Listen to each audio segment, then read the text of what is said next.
Bien. Mesdames et messieurs, bonjour. Je suis Sylvie Latilleul, rédactrice en chef de la revue Infochimie.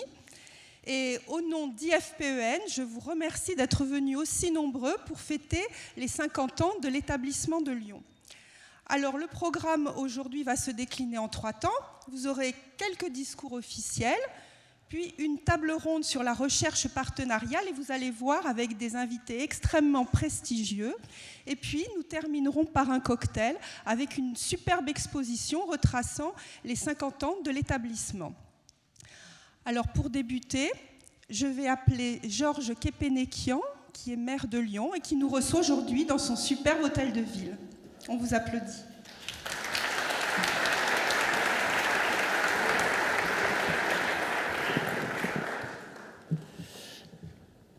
Eh bien, très heureux de vous accueillir, monsieur le préfet de la région Auvergne-Rhône-Alpes, préfet du Rhône, monsieur le président de l'Institut français du pétrole et des énergies nouvelles, monsieur le président de la métropole, cher David, madame la conseillère régionale représentant le président de la région Auvergne-Rhône-Alpes, Monsieur le directeur général de la recherche et de l'innovation au ministère de l'Enseignement supérieur, de la recherche et de l'innovation, Madame la directrice de l'énergie au ministère de la Transition écologique et solidaire, et puis Mesdames et Messieurs les dirigeants d'entreprise, présidents d'université que je tiens à saluer particulièrement, qui vont intervenir ce matin. Je salue Monsieur Fuchs, président du CNRS, Monsieur Bouabdallah, président de l'Université de Lyon, Monsieur Pinton, président de l'ONS, Monsieur Clamadieu, président du groupe Solvay, Monsieur Ménégaud du groupe Michelin, Monsieur Benoît Catin, directeur général d'Arkema, Monsieur Leroux, président d'Enogia, Monsieur Palavane du groupe Total, et ils prendront la parole tout à l'heure. Chers collègues, il y a des élus, mesdames et messieurs, c'est donc avec un très grand plaisir que je vous accueille aujourd'hui à l'hôtel de ville, qui n'est pas tout à fait le mien, mais celui de la ville. Et comme vous le savez, je suis nouvellement élu dans ce poste grâce à une série d'événements qui ont fait que Gérard Collomb est devenu numéro 2 de ce gouvernement. Et donc, voilà. Et je suis néanmoins très heureux, et je sais qu'il sait que nous sommes réunis ce matin, puisque c'était anticipé. Et nous sommes vraiment toujours très heureux de mettre à disposition pour des événements marquants ces grands salons de notre hôtel de ville. Alors, c'est pour nous, vous l'avez compris, un anniversaire important, car cet institut a été et continue d'être un acteur majeur du monde industriel sur notre territoire. Ce sont des hommes et des femmes d'abord engagés, des équipes mobilisées et créatives qui ont su mener à bien de très nombreux projets et qui ont ainsi participé au développement de cette ville et on peut le dire aujourd'hui de cette métropole. Vous accueillir aujourd'hui dans ce lieu est pour nous une forme d'hommage à tout le travail réalisé par vos équipes depuis ces 5 décennies. Nous souhaitons bien sûr saluer cette très belle aventure industrielle dans cette vallée de la chimie qui est à la fois un des héritages majeurs de l'histoire de Lyon, mais aussi un territoire de projets et d'innovation pour l'avenir. Vous le savez, Lyon porte une grande histoire industrielle à travers des matrices qui ont fait sa force en se croisant, en s'entremêlant. Je pense bien sûr à la soie et plus largement au monde du textile, mais aussi à l'automobile, au monde de la mécanique, à un grand secteur de la chimie, de la santé, de l'environnement. Tout cela s'est bien sûr entremêlé. Cette histoire va acquérir des lettres de noblesse, vous le savez bien, au XIXe siècle et s'en suivront quelques décennies qui seront des grandes années de développement économique pour notre ville et vont se développer des grandes aventures industrielles exceptionnelles dans le monde de la chimie, de la mécanique, de l'énergie, mais aussi des grandes écoles et des structures de recherche dans les universités. Et puis viendront la création des grandes entreprises de l'énergie et du développement et des grands pôles de compétitivité que nous connaissons aujourd'hui. Si j'évoque cette tradition lyonnaise, c'est pour souligner combien l'Institut a su depuis 50 ans s'inscrire avec force et intelligence dans cette histoire et participer à en écrire les plus belles pages. Vous vous êtes tellement inscrit dans cette histoire qu'en parcourant les grands projets de votre établissement, on ne peut qu'acquérir la certitude que vous avez fait vôtre la devise des Frères Lumière, ne jamais s'arrêter, toujours poursuivre. Eux qui, en dehors du cinéma, ont été dépositaires de près de 300 brevets qui avaient une inventivité sans limite. C'est cela qui frappe quand on s'intéresse à la trajectoire de votre groupe. Au fil des ans, l'Institut français du pétrole s'est toujours transformé et n'a cessé de s'engager dans les chantiers d'avenir, d'investir dans l'innovation en associant responsabilité et vision de long terme. Face aux défis de nos sociétés contemporaines, et notamment de l'énergie et du climat, vous avez su concentrer vos efforts sur l'apport de solutions en favorisant la transition vers une mobilité durable et la diversification des énergies. Vous avez su faire de votre établissement, et notamment du siège lyonnais, un des acteurs importants de la transition énergétique avec 3 priorités stratégiques: la mobilité durable, les énergies nouvelles et les hydrocarbures responsables. Ces objectifs, vous les menez avec la volonté de bâtir des partenariats académiques, industriels et institutionnels forts qui constituent un de vos atouts et le fil rouge, au fond, de votre histoire.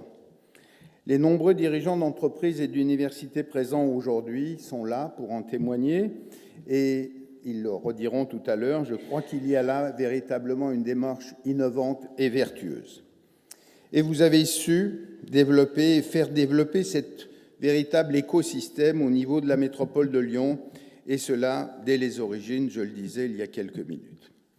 Ainsi, avec des industriels tels que Arkema, Michelin, SBM Offshore, Solvay, Total, Arol Energy, Cliff System ou encore Enogia et bien d'autres, vous avez su mettre au point les innovations d'aujourd'hui et de demain pour un monde durable.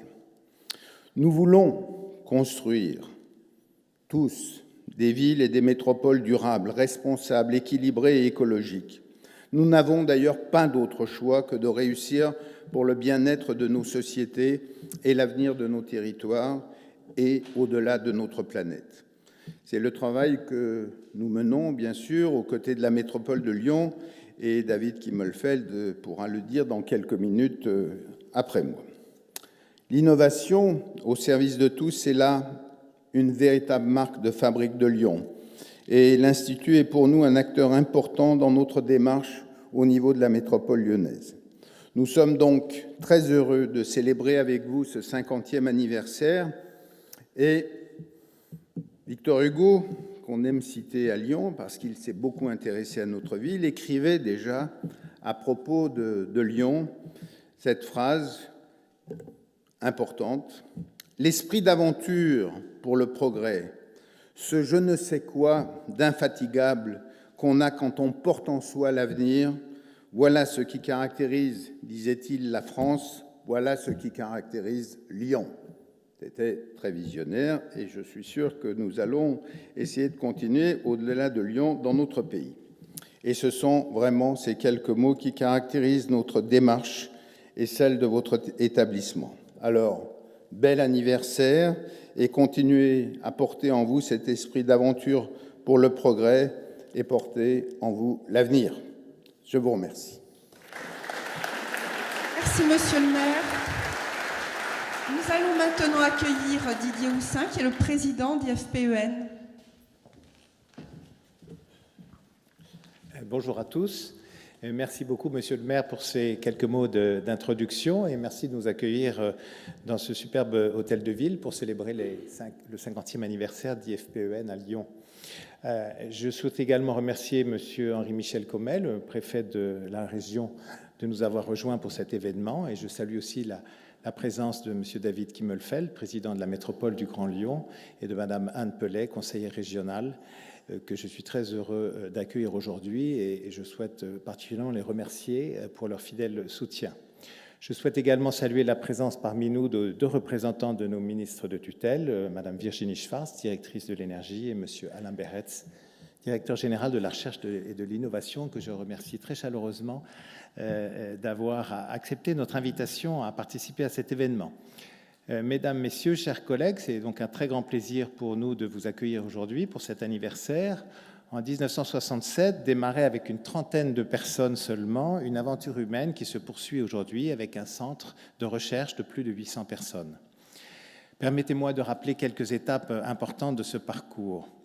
En créant ce qui s'appelait à l'époque le Centre d'études et de développement industriel à Solèze en 1967, l'intention de l'IFP était de créer à Lyon un outil de recherche et de développement innovant au service d'une grande ambition, permettre le passage de l'expérimentation en laboratoire à la mise en œuvre industrielle des différentes innovations développées par l'IFP. Pour réaliser cette ambition, nous avons placé dès l'origine le travail en collaboration au cœur de notre activité et développé de multiples partenariats avec le monde académique, industriel et institutionnel. Il s'agit là de la spécificité, je pense, d'IFPEN, établir des ponts entre la recherche fondamentale, la recherche appliquée et les développements industriels. Notre savoir-faire consiste en effet à rassembler les meilleures équipes, à les faire travailler ensemble au sein de projets collaboratifs au service de nos missions de recherche et d'innovation. Notre premier partenariat académique débute en 1980 avec le CNRS. Il apparaissait déjà essentiel d'irriguer le processus d'innovation par la recherche fondamentale et l'excellence scientifique. C'est toujours le cas aujourd'hui et je citerai à titre d'exemple la signature récente des conventions de partenariat avec l'Université de Lyon et avec l'ENS de Lyon, deux établissements de premier plan avec qui nous construisons une relation dans la durée. Aujourd'hui, notre centre de Solèze est devenu un acteur central de l'écosystème régional, contribuant au développement du territoire, en particulier dans le cadre d'actions collectives, et je citerai notamment les pôles de compétitivité Accélera et LUTB dans les domaines de la chimie, de l'environnement et du transport.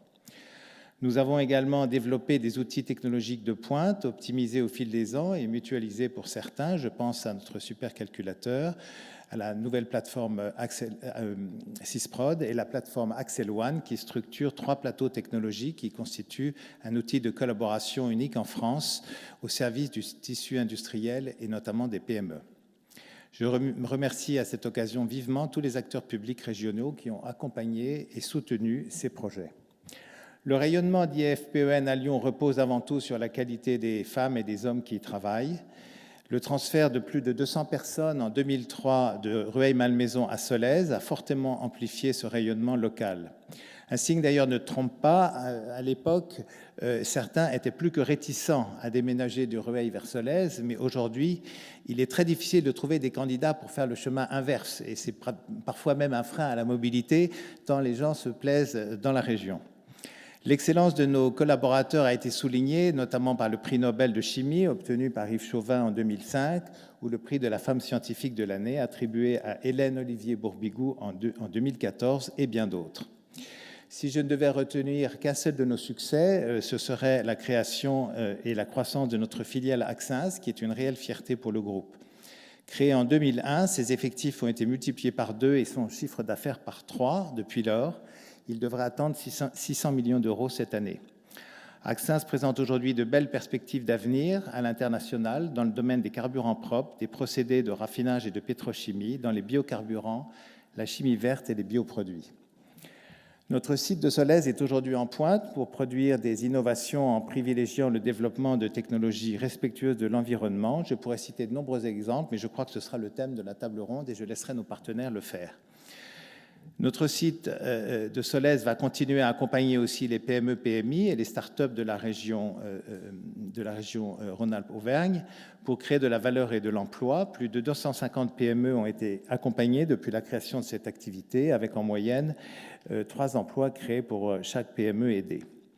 Je terminerai en vous invitant à visiter l'exposition qui a été préparée pour cet anniversaire sur 5 décennies de partenariat et d'innovation à IFPEN Lyon, qui mêle une composante artistique et le digital. Vous pourrez vous rendre compte de l'évolution du site à travers d'esquisses, de photos architecturales et de vues aériennes à différentes époques.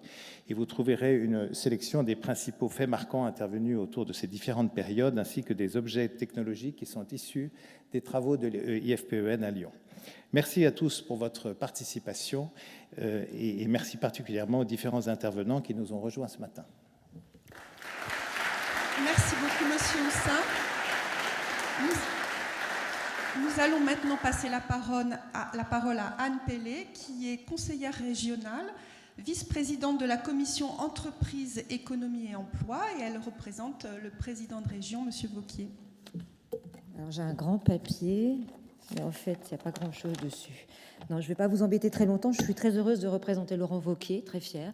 Ravie de retrouver toutes les personnalités de la métropole, de la ville de Lyon, que je salue, monsieur le maire de Lyon, monsieur le président de la métropole, monsieur le préfet, évidemment. Et je vais en oublier plein. Donc, je sais que Georges a fait ça parfaitement bien. Donc, je dis la même chose que Georges, messieurs et mesdames ici présents. Voilà. Je viens d'abord ravie de vous souhaiter un bon anniversaire. 50 ans, c'est pas rien. C'est une belle date. Je vous souhaite le double, bien sûr, en termes de réussite et de progression. J'ai repéré des mots clés, ceux que vous taperiez sur un moteur de recherche qui serait innovation, recherche, évidemment, industrie. Et là, on pourrait tomber déjà sur votre belle entreprise. On tomberait aussi sur la région, puisque la région aujourd'hui est l'acteur majeur en termes de développement économique, d'accompagnement des entreprises dans leur succès, surtout dans une région comme la nôtre, où on a la chance d'avoir la première région industrielle, et on l'assume et on en est très fiers. Et donc, cette région, avec cette chance-là, va très loin dans le soutien aux entreprises et dans tous les domaines que vous côtoyez par là même. Et donc, vous êtes un exemple de ce que la région fait pour vous, puisque la recherche est importante chez vous, et je salue tous ceux qui en font ici et qui ont constitué avec leurs brillantes écoles, n'est-ce pas, monsieur le directeur de l'INSA, entre autres, qui ont constitué l'IDEX, dont nous sommes particulièrement fiers, qui a besoin encore de faire ses preuves, mais enrichi avec toutes les publications scientifiques que vous allez obtenir, regroupées enfin ensemble, nous allons émerger comme région incontournable en termes de recherche. On l'est déjà au niveau de la France, puisque nous sommes la première région en termes de recherche et développement. Maintenant, il s'agit de le faire savoir bien au-delà, et ça ne sera pas difficile avec le concours de belles entreprises comme la vôtre. J'entends aussi des mots comme évidemment énergie, transition énergétique, écosystème, biocarburants de deuxième génération, biogaz, éolien flottant. Je ne sais pas si c'est un rapport avec ce que j'appelle moi l'hydrolien. Mais au-delà de toutes ces belles perspectives d'innovation, on sait qu'on a la matière, la science pour avancer dans ces domaines-là par et avec les entreprises. Et vous en êtes un vibrant exemple. Et c'est une manière d'aller loin en espérant ne pas être trop bloqué par ce fichu principe de précaution que moi je côtoie dans mon métier, parce que j'ai moi-même une entreprise, un laboratoire de produits dermatologiques. Et donc les contraintes, les affaires réglementaires, nous les côtoyons tous. On n'est pas là pour pourrir la vie des gens, mais pour l'améliorer. Le pétrole est un gros mot pour certains, mais mine de rien, il a fait beaucoup. Et donc il faut savoir l'assumer. Et la chimie est un espace enrichissant à double titre. Je suis toujours très fière de notre vallée de la chimie, et je trouve qu'on pourrait même mettre en plus gros encore tout l'intérêt qu'elle porte pour notre ville. Et en termes de pollution, elle a fait des progrès fantastiques. Donc c'est bon de le dire pour que les gens comprennent qu'on est là pour les servir et non pas les polluer, entre guillemets. Voilà. Je voudrais saluer aussi au passage les clusters et les pôles de compétitivité que la région accompagne, et toutes ces entreprises, ce tissu de PME formidable que nous avons, qui, par le soutien aussi qu'elles trouvent dans les clusters, on va en citer, et les pôles comme Axel One, Accélera, LUTB, Tectera, Tenerdis, j'ai même envie de citer Automotive, puisque vous parlez de Michelin, donc j'imagine que les deux se relient, et tous ces partenaires qui sont essentiels pour progresser.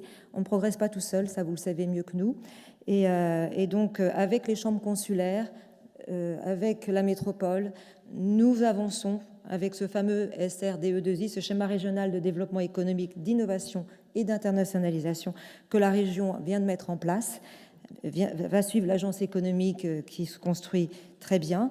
Donc nous sommes à vos côtés et très fiers de compter parmi vous une entreprise de 50 ans. Voilà, je vous remercie. Merci, madame.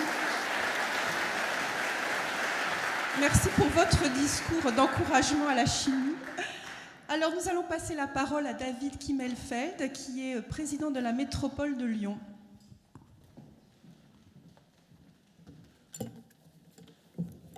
Monsieur le préfet de la région Auvergne-Rhône-Alpes, Madame la directrice de l'énergie, ministère de la Transition écologique et solidaire, Virginie Schwartz, Monsieur le directeur général de la recherche et de l'innovation, ministère de l'enseignement supérieur, de la recherche et de l'innovation, Alain Béretz, Monsieur le président de IFP Énergie Nouvelle, cher Didier Houssin, Monsieur le maire de Lyon, cher Georges Képénékian, d'abord merci de nous accueillir ici dans ce magnifique salon.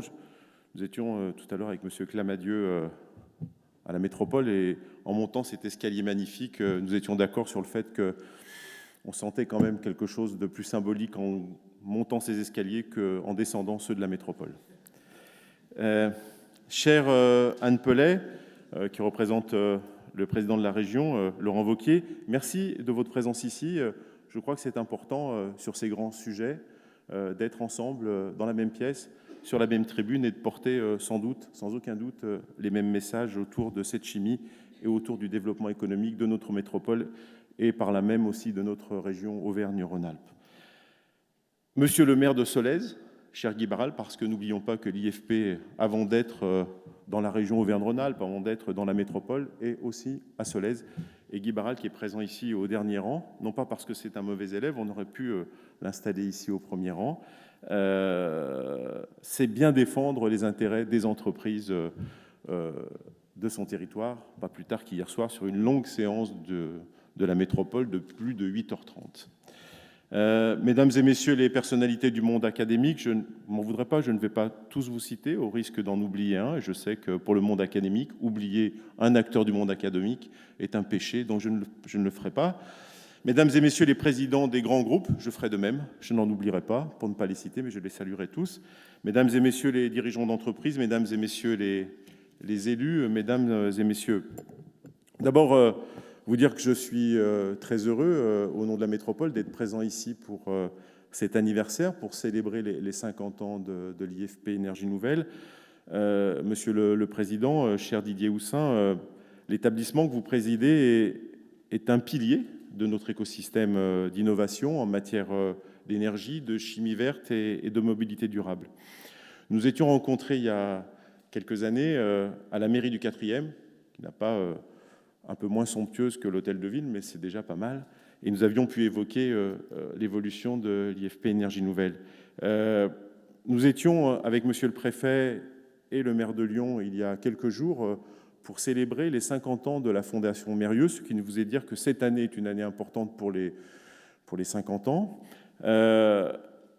Mérieux, qui est un industriel qui a façonné cette métropole autour des sciences du vivant, autour de la santé. De la même façon, on peut dire que l'IFP Énergie Nouvelle a façonné et a épousé la trajectoire industrielle de notre métropole.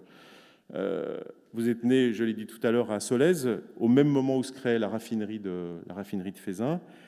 Et l'IFP a joué un rôle extrêmement important dans la consolidation, d'abord, de notre base industrielle, mais aussi dans sa régénération, en permettant à des secteurs clés, très divers, l'énergie, la chimie, les transports, d'optimiser la recherche et l'innovation, et de fait les processus productifs et d'opérer un virage extrêmement important vers les technologies vertes. Notre territoire est un territoire particulier qui se caractérise d'abord par une remarquable continuité, une histoire industrielle très forte qui ne s'est jamais rompue et qui a progressé par adaptation et transformation successives. Je ne ferai pas l'histoire de l'industrie lyonnaise, mais simplement rappeler que, comme le faisait très bien Gérard Collomb et comme il le ferait encore très bien aujourd'hui, même s'il a d'autres préoccupations au moment où je parle. En fait, à chaque fois qu'on en parle, il a d'autres préoccupations et c'est bien normal, eu égard à ses grandes responsabilités. Mais de la soie aux teintures, de la teinture à la chimie, de la chimie aux biotech et aux cleantech, nous avons finalement ici collectivement toujours su évoluer et faire évoluer notre industrie vers des secteurs porteurs d'avenir. De fait, durant ces 50 dernières années, l'IFP Énergie Nouvelle a été un des acteurs extrêmement importants, je le disais tout à l'heure, de cette régénération, en mettant finalement à disposition sa capacité de recherche, sa capacité d'innovation au service d'abord de nos grands groupes industriels divers et variés, mais aussi du tissu très dynamique des PME, des ETI, des PMI, et en lien étroit toujours avec la recherche académique. Plusieurs dates ont rythmé cette évolution dans les 15 dernières années. Moi, je citerai 2003, avec la décision de l'IFP de renforcer ses effectifs à Solèze, avec une volonté forte de dire c'est à Lyon que l'on peut faire la capitale mondiale de la catalyse. 2005, avec la décision de participer de manière extrêmement forte à la structuration de notre filière cleantech. Vous avez été un membre fondateur des pôles de compétitivité, pas seulement d'un seul, mais d'Accéléra dans le domaine de la chimie verte, mais aussi des l'UTB, Transport et Mobility System, dans la mobilité durable. Aujourd'hui, vous l'avez compris, l'IFP Énergie Nouvelle est un acteur majeur de l'excellence industrielle de notre métropole, avec des dizaines de projets collaboratifs qui sont porteurs, bien sûr, de valeur, mais aussi porteurs d'emplois pour notre métropole. Si vous me le permettez, Monsieur le Président de l'IFP Énergie Nouvelle, au nom de l'ensemble des habitants et des entreprises de notre métropole, de vous en remercier et d'associer à ces remerciements Pierre-Henri Bijard et Pierre Becca, avec qui j'ai eu le plaisir de collaborer depuis ces dernières années, depuis 2008, en tant que vice-président en charge du développement économique. L'IFP s'est imposé d'abord aussi comme un partenaire central dans notre projet que nous portons pour le site de la vallée de la chimie.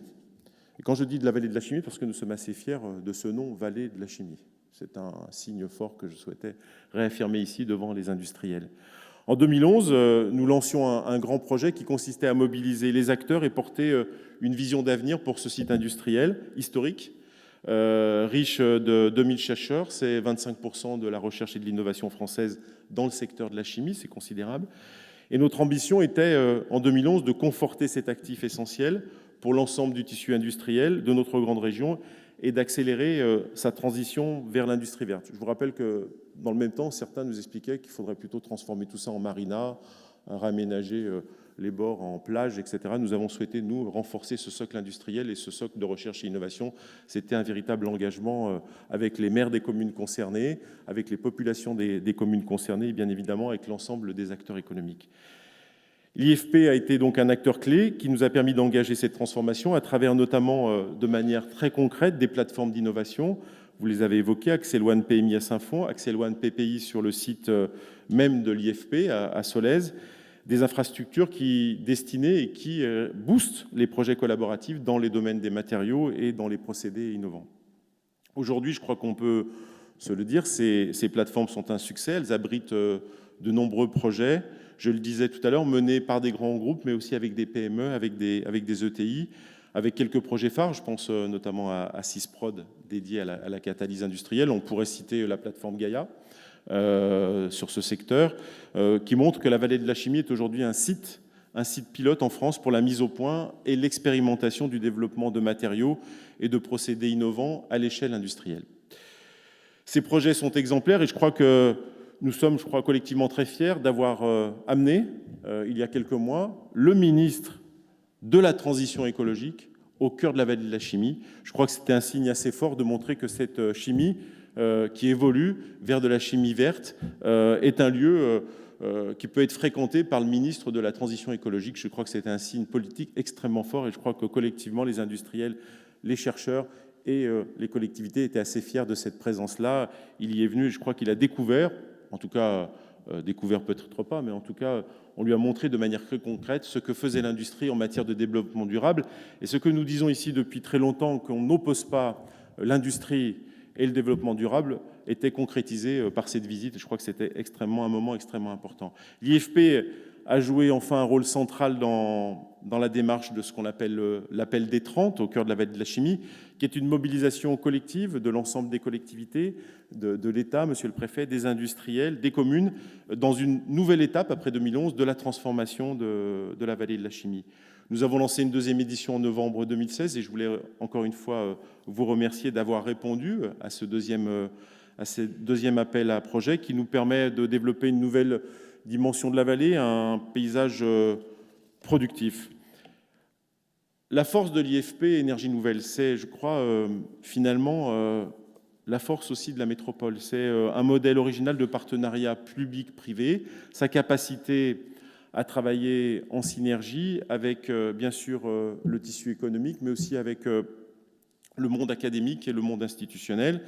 C'est finalement ce que nous faisons ici sur l'ensemble des sujets, qu'ils soient économiques, qu'ils soient culturels, qu'ils soient sociaux. C'est la capacité à faire ensemble, c'est notre capacité à partager, et sur ces sujets de développement économique, à partager avec les grands groupes, avec les PME, avec les ETI, avec le monde académique, avec les acteurs institutionnels, finalement de partager une même ambition avec un objectif assez simple, en tout cas à l'énoncé, de faire progresser notre territoire.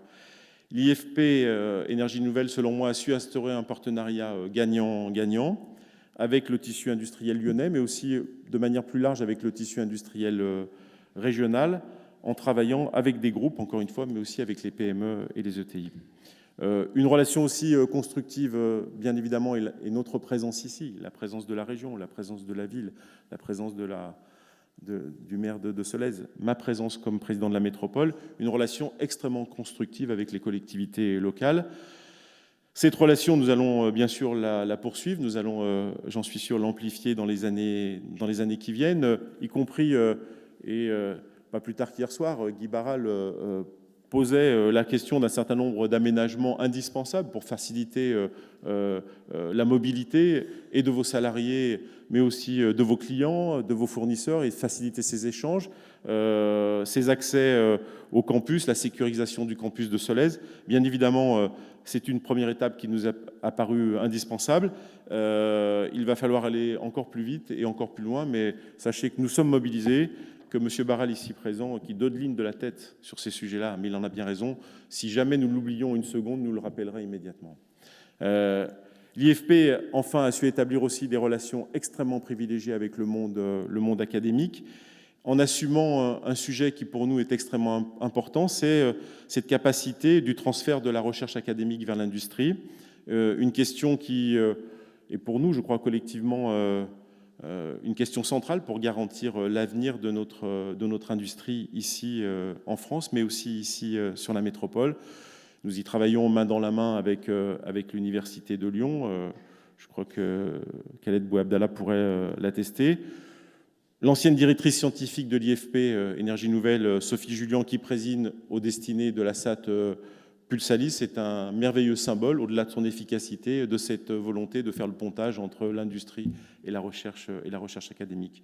Je voudrais simplement vous dire que, bien sûr, en forme de conclusion, ce que nous souhaitons, c'est continuer, je crois, ensemble à faire que Lyon, que la métropole soit une capitale de l'industrie du futur, une industrie propre, une industrie sobre et même productrice d'énergie, en respectant au mieux les ressources et l'environnement. Et compte tenu de la relation de partenariat et de votre professionnalisme et de l'ensemble des qualités de vos équipes, je crois que nous n'avons aucun souci là-dessus et nous allons arriver à le faire ensemble. Je vous remercie. Merci, monsieur.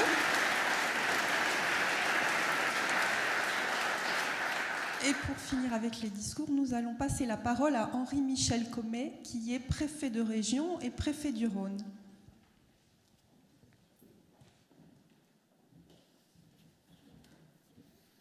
Merci, bonjour à chacune et à chacun d'entre vous. Vous me permettrez d'abord et avant tout de vous saluer, Monsieur le Président, Monsieur le maire, Messieurs les maires, Madame la représentante du Conseil régional, et de vous saluer les uns et les autres à titre à la fois personnel et collectif dans les responsabilités qui sont les vôtres.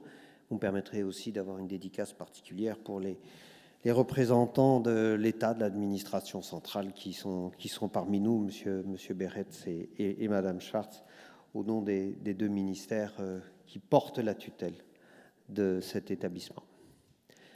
Vous me permettrez, juste après ce qui a été dit avec brio avant moi, d'essayer de rassembler peut-être les observations des uns et des autres autour de deux remarques assez simples.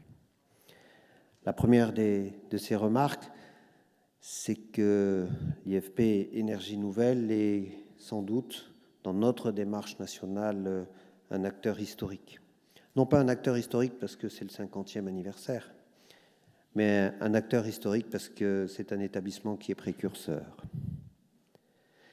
Précurseur, d'abord, vous avez rappelé quelques éléments d'histoire à l'instant en venant vous installer ici avec à l'époque Une impulsion assez forte de l'État, de ce qu'on appelait à l'époque la DATAR. Et cette démarche-là, effectivement, reposait à la fois sur la volonté, certes, de mettre en province, je vais y revenir dans un instant, mais surtout d'avoir cette relation avec le milieu industriel et d'avoir un site assez facilement identifiable compte tenu de la qualité de ce milieu industriel. Alors cette identification, plus tard, s'est transformée en camembert, mais je pense que c'était juste un geste architectural et local d'un moment.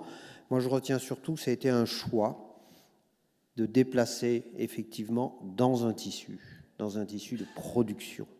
Le deuxième élément de ce choix, c'est effectivement la reconnaissance très tôt que vous avez eue, que notre pays, pour centraliser qu'il soit, que la recherche, pour centraliser qu'elle soit, et c'est sans doute en partie nécessaire, notre pays et cette recherche ont besoin de l'intelligence des territoires. Ont besoin de l'intelligence des territoires par leur capacité à se serrer les coudes, par leur aussi la qualité de vie offerte aux uns et aux autres, par la capacité sans aucun doute à échanger plus rapidement, plus simplement, dans la pluridisciplinarité des uns et des autres. Et cette intelligence des territoires, très tôt, vous l'avez ressentie et vous l'avez portée. À ces deux titres-là, vous êtes sans doute un établissement précurseur. La deuxième remarque est d'une autre nature. Je me permettrai de souligner qu'à maints égards, vous placez des bornes, vous balisez le chemin. Vous balisez le chemin de ce que nous souhaitons tous réussir. Vous balisez le chemin d'abord avec ce qui a été évoqué par vous-même et par plusieurs intervenants avant moi dans ce lien avec le monde industriel, dans cette innovation et surtout dans cette démarche-là avec cette filiale que vous avez évoquée et cette réussite de la filiale Axens. Vous avez cité un chiffre, je n'y reviendrai pas, mais en tous les cas, cette démarche d'innovation se traduit par une démarche de type commercial. Voilà une borne importante sur le chemin.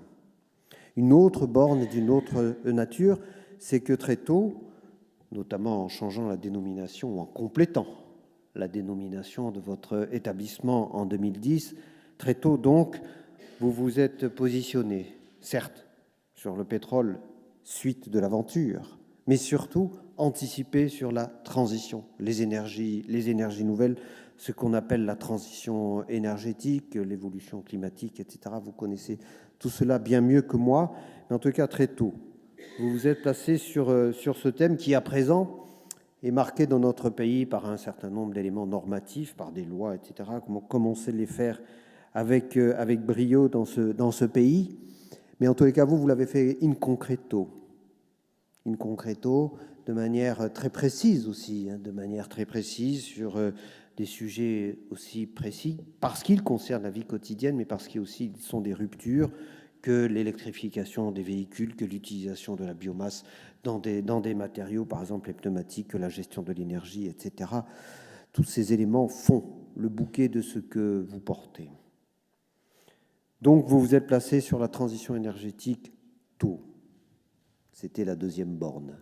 La troisième est d'une nature là aussi un petit peu différente, mais elle a été évoquée par les uns et par les autres, donc je ne fais que la rappeler. C'est la capacité qui est la vôtre de travailler avec les autres. Le coopératif, le collaboratif, alors il y a une sémantique assez développée sur ce thème-là, se serrer les coudes, la pluridisciplinarité, enfin bon, je n'entre pas dans toutes ces sémantiques, mais en tous les cas, la démarche qui vous caractérise, et c'est une borne importante, c'est je ne suis pas seul, quelles que soient les qualités qui sont les miennes, et je vais y revenir, je ne suis pas seul, je n'existe qu'avec les autres. Vous avez évoqué les pôles de compétitivité, vous avez évoqué la plateforme technologique unique en France, Axel One, vous avez évoqué aussi les coopérations avec le monde économique, vous avez évoqué le projet CISPROD, autant de preuves par A plus B qu'on ne travaille bien qu'ensemble. La quatrième borne, c'est juste pour vous-même, c'est l'expression de vous-même, et c'est cela qui marque le chemin, c'est-à-dire la place que vous avez dans notre écosystème national et dans le système international, avec le nombre de brevets que vous portez, nombre de brevets hauts, nationaux et internationaux, et aussi parce que vous faites vivre ce que nous portons tous ensemble, à savoir ce triangle de la connaissance. Ce triangle de la connaissance qui est d'abord la recherche avec la volonté de faire sauter un certain nombre de verrous scientifiques. Cela sera abordé sans doute à travers une des tables rondes. Au-delà de la recherche, la relation fructueuse avec la production, avec l'industrie. Et là aussi, vous vous êtes organisé pour ce faire avec un comité industriel. Cela sera aussi abordé au cours d'une table ronde. Et aussi, enfin, la formation que nous n'avons pas beaucoup évoquée ce matin. Mais la formation, je me permets de rappeler que votre établissement, effectivement, est dans une démarche de formation importante, avec quelques centaines de 600 diplômés par an et une volonté de progresser fortement. Voilà cette quatrième borne, si je puis me permettre, dans le chemin que vous portez et que vous dessinez, cette quatrième borne qui est tout simplement être vous-même en portant ce triangle de la connaissance.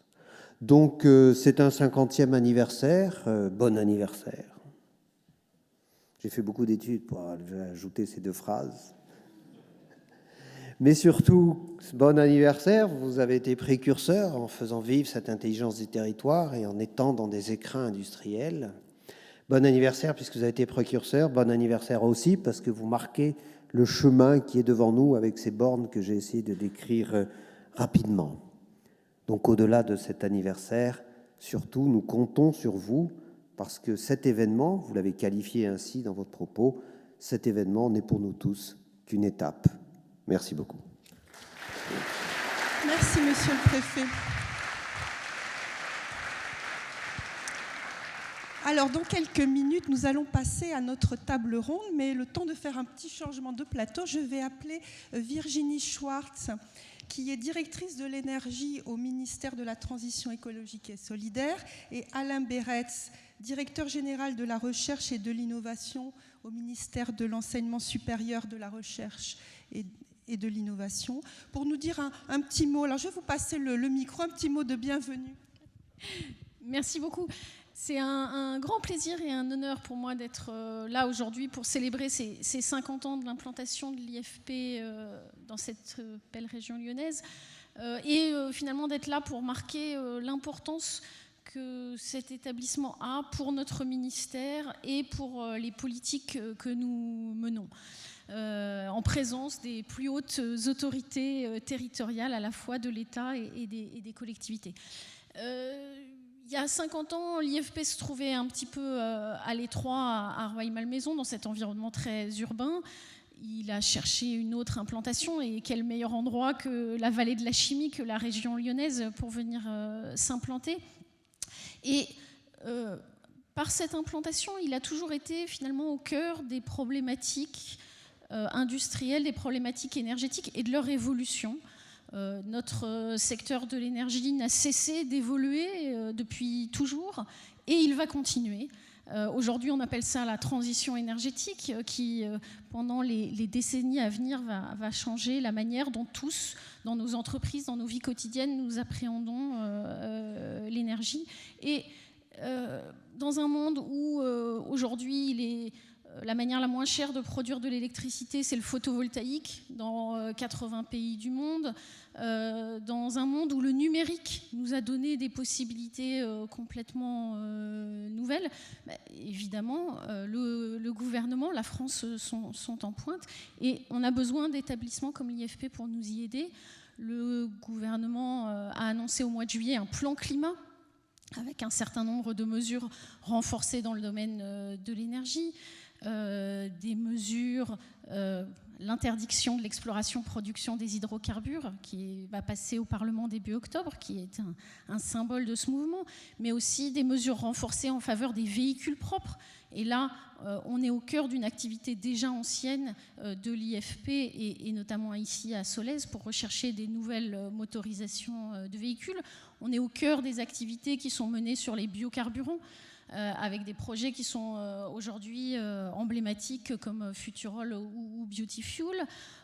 C'est aussi ici que sont utilisées les compétences historiques de l'établissement dans l'exploration pétrolière offshore pour faire les flotteurs de nos éoliennes offshore de demain.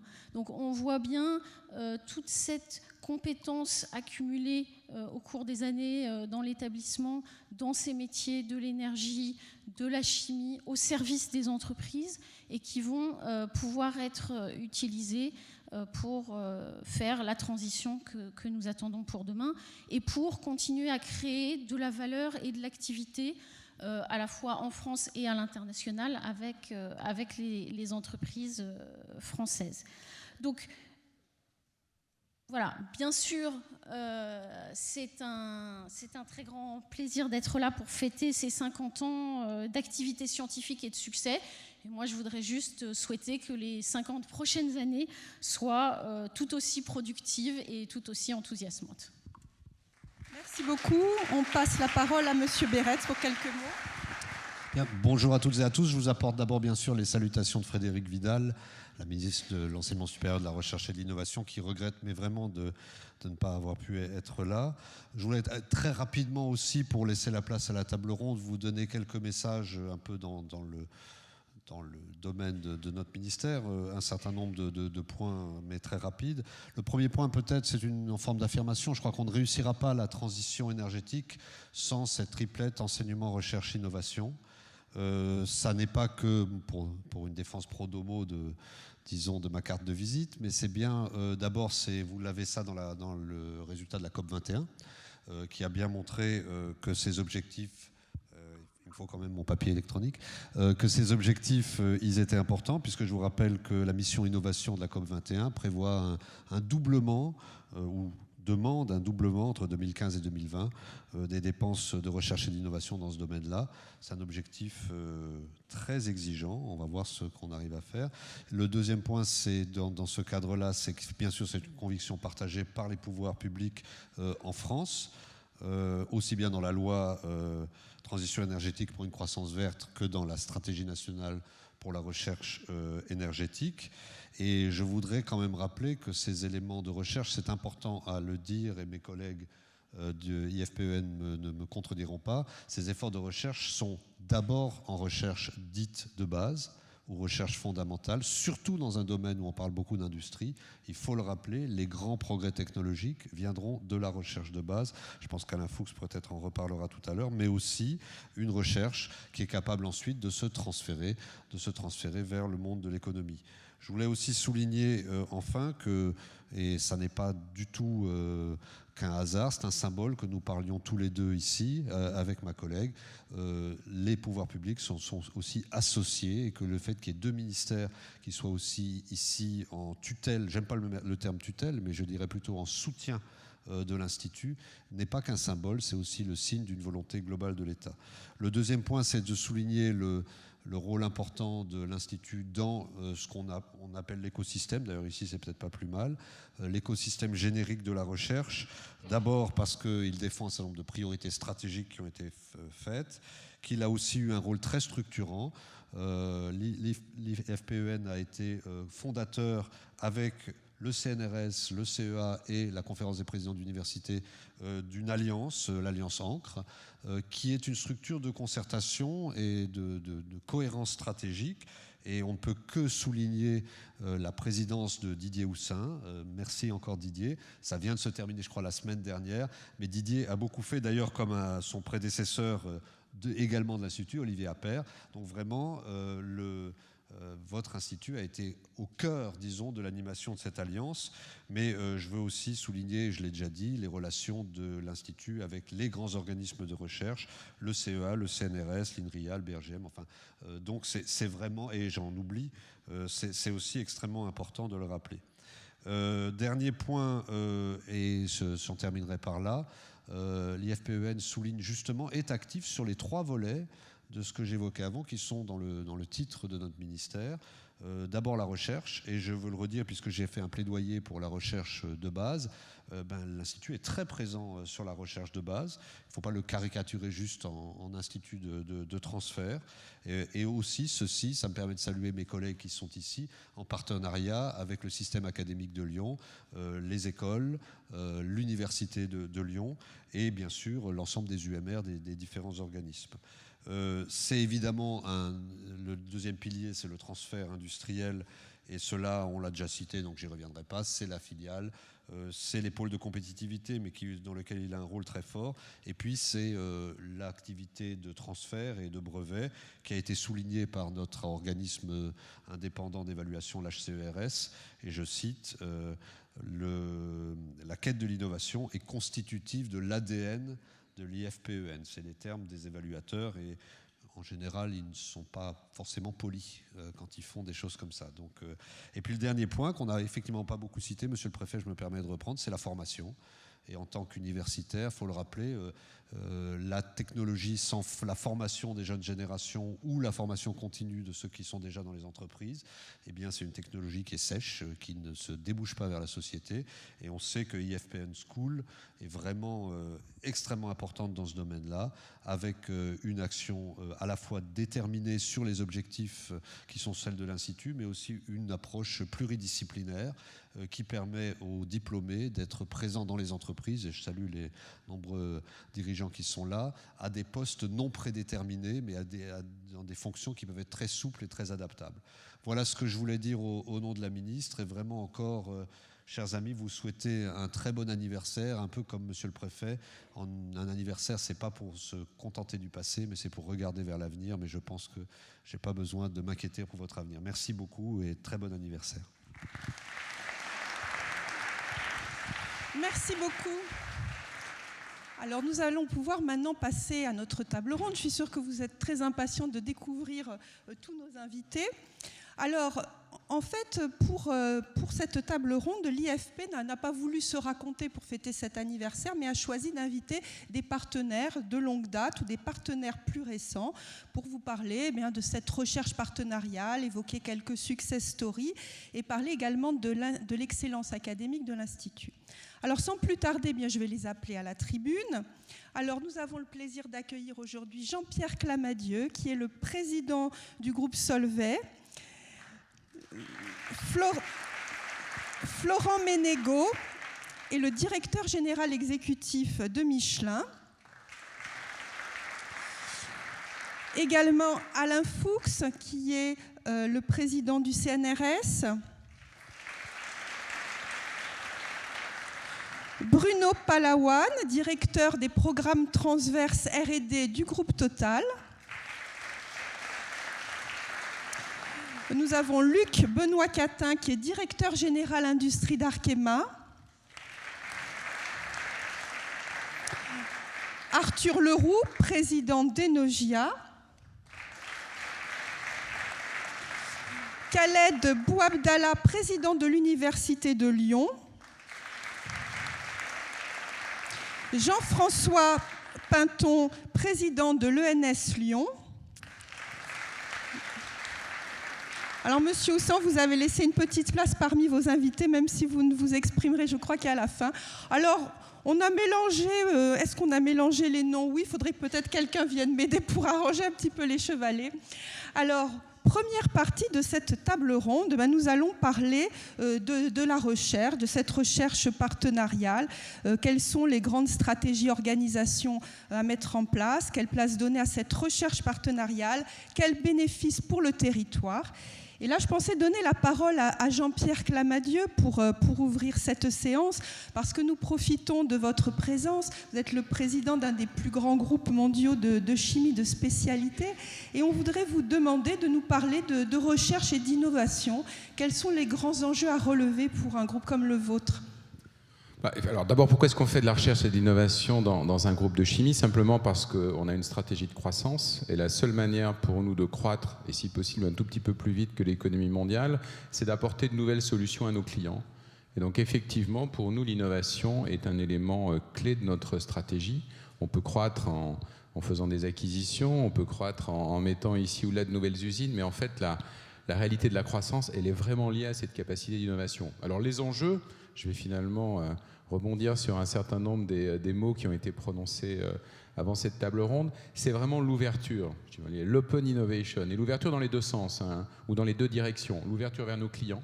Nous travaillons de plus en plus dans une démarche partenariale avec nos clients pour essayer d'identifier le plus en amont possible ce que sont leurs besoins, essayer de comprendre ce qu'est le cahier des charges et puis essayer d'avancer dans ces développements. Et puis, c'est bien sûr le lien avec la recherche plus fondamentale.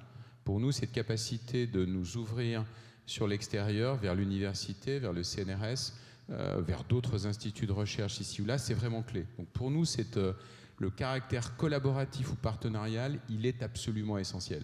Et c'est vraiment une de mes préoccupations de m'assurer que dans les différents territoires où nous opérons, ici et quelquefois très loin d'ici, nous puissions trouver cet environnement qui nous permet de travailler efficacement avec nos clients. Et ça résonne vraiment très bien avec les thèmes qu'on évoque aujourd'hui. Je pense que je rappelais tout à l'heure au président de l'agglomération que j'étais venu il y a une vingtaine d'années, lorsque j'ai pris un tout petit peu avant que je prenne mes fonctions de patron de Rhodia, visiter notre centre de recherche de Lyon. J'étais reparti un peu déçu, j'avais le sentiment d'équipe un petit peu fermée sur elle-même, qui regardait un petit peu dans le rétroviseur, qui avait un petit peu de mal à faire le deuil de ce qu'était Rhône-Poulenc. Le pôle de compétitivité Accéléra a tout changé. Aujourd'hui, je vois des équipes qui sont ouvertes vers l'extérieur. Nous avons une équipe mixte CNRS sur ce site. Nous sommes partenaires d'Axeloan. Et aujourd'hui, je pense que les conditions sont remplies pour que ce centre de recherche de Lyon, pour Solvay, joue dans l'avenir un rôle encore plus important. Et vraiment, la différence pour moi, c'est l'ouverture.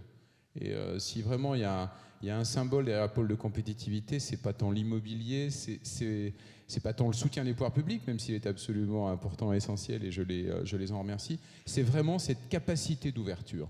Et vraiment, Accéléra est à mon sens une exceptionnelle réussite, exceptionnelle, vu de mon point de vue de dirigeant d'un groupe de chimie, parce que nous avons réussi cette ouverture.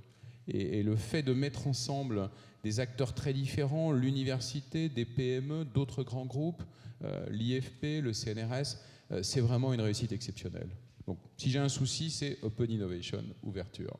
Alors, est-ce qu'on peut aussi parler d'Open Innovation avec l'Alliance mondiale pour les technologies propres? Vous avez signé un partenariat, est-ce que vous pouvez nous en dire deux mots? Alors, effectivement, c'est un élément qui touche aussi à cette ouverture. Alors, qu'est-ce que c'est? Vous savez peut-être que Solvay est un partenaire particulièrement fier du projet Solar Impulse, cet avion qui a fait le tour du monde sans une goutte de carburant en utilisant beaucoup des technologies que le groupe développe, qu'il s'agisse de matériaux permettant l'allègement, qu'il s'agisse de matériaux permettant aux batteries ou aux cellules photovoltaïques de mieux travailler. Et lorsque Bertrand Piccard a terminé ce tour du monde, il a dit « Je voudrais vraiment qu'on montre que les solutions nouvelles en matière énergétique existent aujourd'hui et peuvent nous permettre une transition vers une économie bas carbone. » Et il a cherché à regrouper autour de lui un certain nombre d'industriels. Certains nous sont familiers ici, je pense à l'Air Liquide. Et nous avons répondu présent. Alors pour nous, c'est l'occasion de nous mettre en relation avec un autre monde que je n'ai pas évoqué d'ailleurs dans ma réponse à la précédente question. C'est le monde des startups, des innovateurs, de ceux qui ont des idées, qu'elles soient de nature technologique, qu'elles soient plutôt liées à un business model original. Et l'Alliance, pour nous, c'est un moyen de poursuivre cette démarche d'open innovation et d'aller chercher dans d'autres domaines, vers d'autres mondes, des gens qui apportent des idées.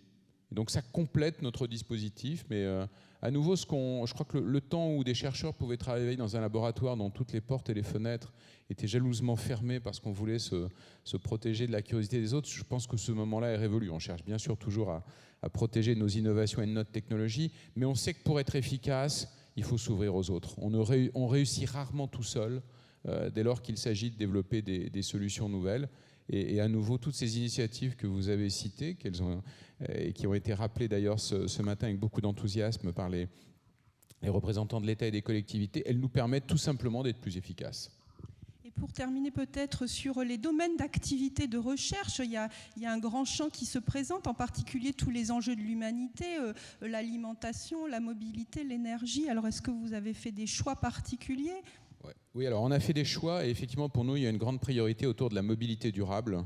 Pourquoi ? Parce qu'on a dans le groupe beaucoup de technologies qui répondent bien à cet enjeu-là. Dans le domaine des matériaux, nous avons progressivement au sein du groupe, on a d'ailleurs fait ce matin une annonce qui va dans ce sens-là, nous nous sommes concentrés sur les matériaux les plus avancés. Polymères, composites, qui aujourd'hui sont largement utilisés dans des industries comme l'aéronautique, qui demain, je l'espère, trouveront leur place dans d'autres secteurs. Je pense bien sûr à l'automobile. Mais quand je parle de matériaux, ce n'est pas simplement les matériaux qui permettent de faire des pièces, hein, c'est aussi les matériaux qui permettent de faire des batteries plus efficaces. Pour nous, le développement de la voiture électrique ou du véhicule hybride est une excellente opportunité. Des batteries embarquées sur des véhicules contiennent plusieurs kilos de matériaux très sophistiqués, très avancés, développés par Solvay. Donc c'est un élément. Nous sommes fournisseurs de solutions pour les catalyseurs automobiles. Je ne peux pas bien sûr être assis sur cette table ronde à côté d'un représentant de Michelin sans évoquer nos développements dans le domaine des silices pour pneumatiques, dans un partenariat qui est un remarquable succès, qui permettent là aussi de développer des pneus offrant une faible résistance au roulement et permettant par là même de faire des véhicules plus efficaces et plus durables. Donc pour nous, ce thème de la mobilité durable, dans toutes les directions que je viens d'évoquer, il représente probablement 60 à 70% de nos dépenses de recherche et d'innovation. Donc c'est vraiment une priorité forte pour le groupe. Très bien, merci. Donc c'est tout à fait en phase avec l'IFP. On va passer la parole à Florent Ménégo, donc de Michelin. Alors bon, petite question, je ne voudrais pas trop vous froisser en vous disant que Michelin est un groupe qui a longtemps apparu comme un groupe un peu secret, où les informations ne filtraient pas trop. Et puis gros coup de théâtre en 2013, enfin pour ceux qui s'intéressent à la chimie, vous avez dévoilé le projet BioButterfly, vraiment un projet d'open innovation, notamment avec l'IFPEN, notamment avec Axens. Alors qu'est-ce qu'il s'est passé? Pourquoi ce changement de stratégie soudain? Le groupe Michelin a toujours cherché à protéger ses secrets de fabrication. Donc, lorsque vous évoquez ce sujet, oui, effectivement, la question, dans un monde qui était plus fermé, c'était possible. Dans un monde qui va beaucoup plus vite, qui est beaucoup plus ouvert, donc, avec des enjeux qui sont de plus en plus difficiles à atteindre, avec des objectifs d'accélération et de maintien de la compétitivité dans un monde très ouvert, nous avons absolument besoin d'être capables d'accélérer très fortement notre capacité d'innovation. Et être ouvert, c'est la meilleure façon d'accélérer. Et donc, en fait, on a donc des milliers de chercheurs bien dans la région. Hein. On garde ce noyau de connaissances et de compétences, mais on veut l'enrichir pour aller beaucoup plus vite avec des partenariats. Et donc, on a ouvert des partenariats avec des universités, l'IFP, bien sûr, nos partenaires de longue date qui nous fournissent des matériaux qui nous permettent d'être très performants dans nos pneumatiques. Donc, nous avons décidé de nous ouvrir beaucoup plus fortement. Et d'ailleurs, notre innovation accélère très fortement depuis cette date.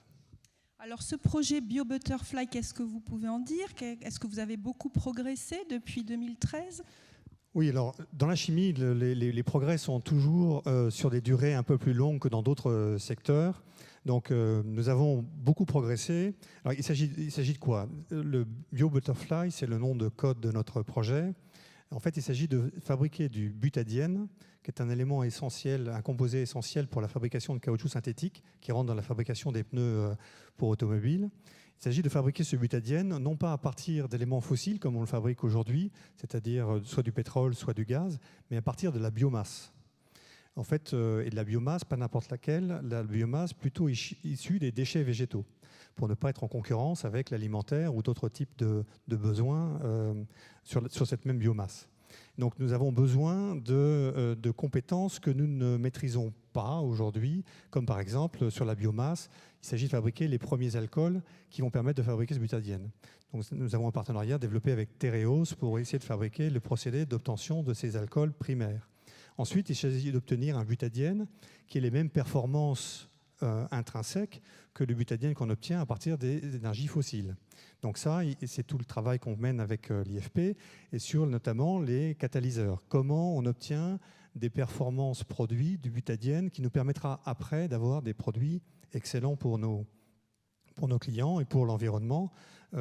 Comment on obtient des mêmes caractéristiques, voire meilleures, à partir de la biomasse. Et ensuite, il s'agit d'avoir un procédé industriel totalement nouveau, puisqu'en fait, ça n'existe pas. Ce type de procédé n'existe pas aujourd'hui. Il faut développer toute la chaîne industrielle qui va permettre de fabriquer en masse ce type de butadiène. Voilà, donc les partenariats nous permettent d'atteindre tous ces objectifs. Voilà, encore quelques années, alors à patienter. 2020, on prend la décision d'un prototype industriel fin 2017, et en 2020, normalement, on a une version industrielle. Et dans cette région Auvergne-Rhône-Alpes, vous avez d'autres projets un petit peu de ce style, d'open innovation avec d'autres partenaires? Alors oui, on est très implanté. On fait partie de la Zero Emission Valley pour développer notamment tout ce qui concerne la pile à hydrogène. Donc ça fait déjà depuis plusieurs années que le groupe Michelin travaille sur ces notions d'énergie, de différents types d'énergie, et on sait que la pile à hydrogène sera un complément indispensable à l'électrification du parc automobile. Parce qu'en fait, il y a des problématiques de batterie, mais il y a aussi des problématiques de recharge, d'infrastructure pour amener l'électricité.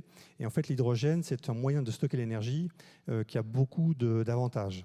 Donc on a travaillé depuis maintenant d'assez nombreuses années, et on fait ça en partenariat avec Engie, par exemple, ou d'autres entreprises françaises. Et d'ailleurs, on a envie de créer un pôle français sur cette pile à hydrogène, parce qu'on pense qu'on a des compétences et des capacités de développer ensemble en France des choses tout à fait intéressantes et innovantes. Alors, on a aussi un partenariat dans la fabrication additive pour fabriquer un pneu, pour avoir des pneus qui soient meilleurs usés que neufs. Il faut des technologies de moulage tout à fait particulières.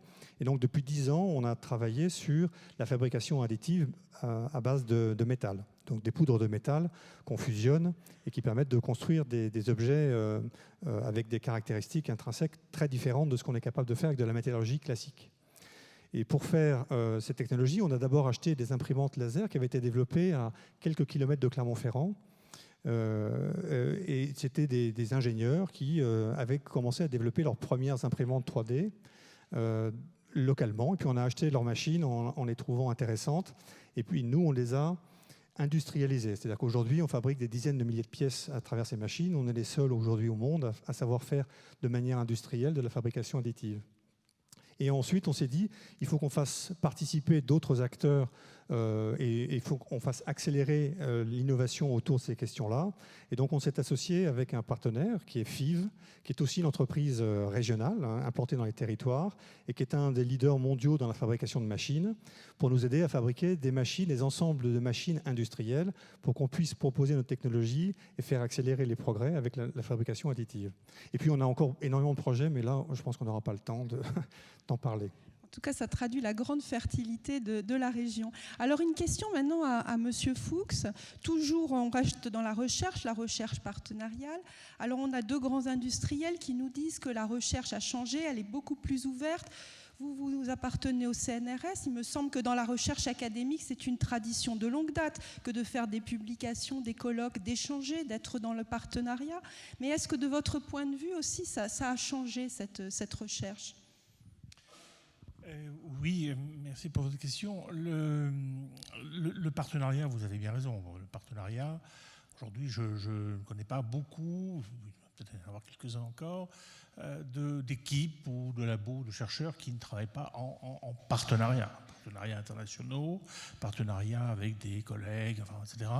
Nous avons ici sur le site lyonnais, pour ne parler que du site lyonnais où nous sommes, où le CNRS est très présent, des laboratoires de grande qualité. Je connais des laboratoires qui travaillent de longue date avec l'IFP puis l'IFPEN. Je pense par exemple à l'Institut de recherche sur la catalyse devenu IRC Lyon.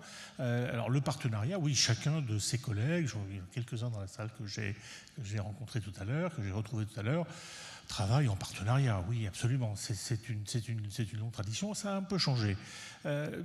Juste pour illustrer cette notion de partenariat et cette notion d'ouverture sur le monde, juste un chiffre, un seul chiffre, c'est le fait que dans 60% à peu près, 60% des publications qui portent la signature CNRS, la marque CNRS, accompagnée en général de celles de nos partenaires universitaires, sont co-signées avec des équipes étrangères, des équipes un peu partout dans le monde, 60%. Et c'est parmi ces publications qu'on trouve celles qui ont le plus d'impact.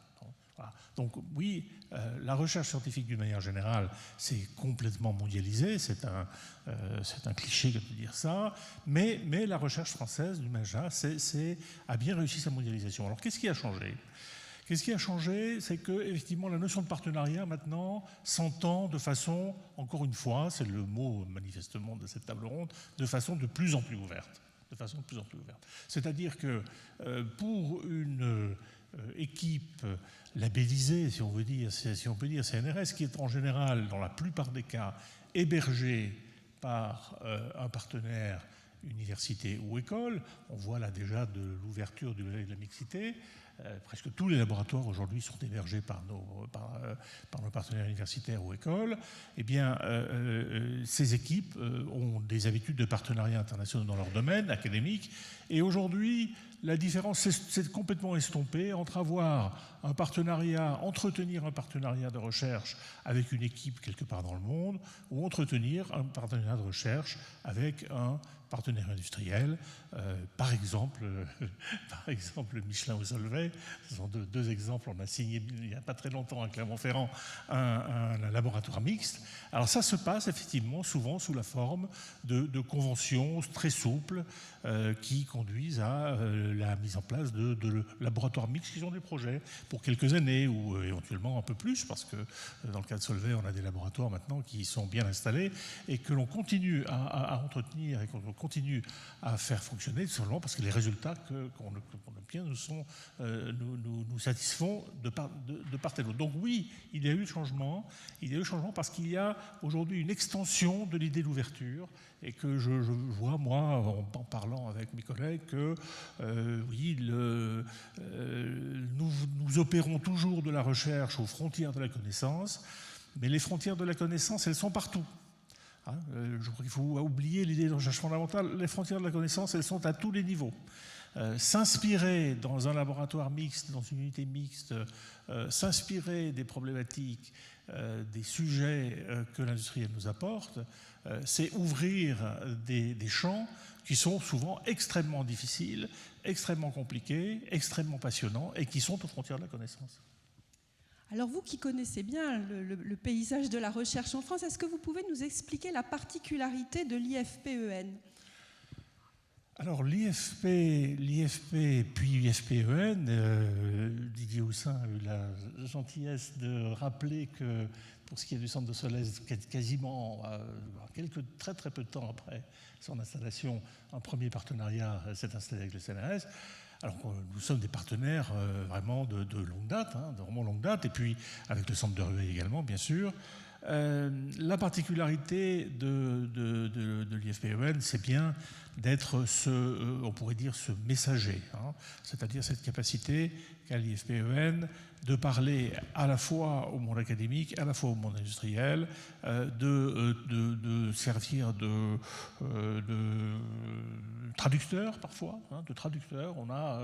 Quand on collabore, ce qui a été mon cas personnel, enfin dans mon équipe, avec des ingénieurs de l'IFP, d'IFPEN, on a la capacité d'avoir de leur part des traductions en langage académique de problématiques qu'ils ont pu voir dans l'industrie. Ça, c'est extrêmement précieux.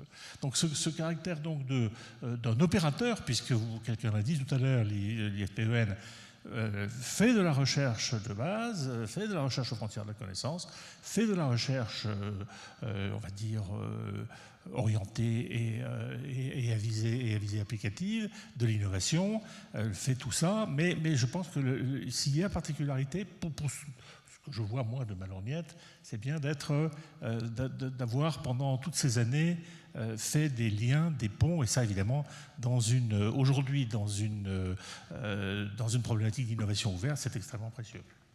Et alors ce positionnement, est-ce qu'il est courant à l'international ? Il y a d'autres établissements que l'on pourrait comparer l'IFPEN ? C'est un petit peu unique. Alors, on est toujours à la fois unique et ce que je peux voir dans le monde, je ne vois pas tout non plus, mais je vois d'autres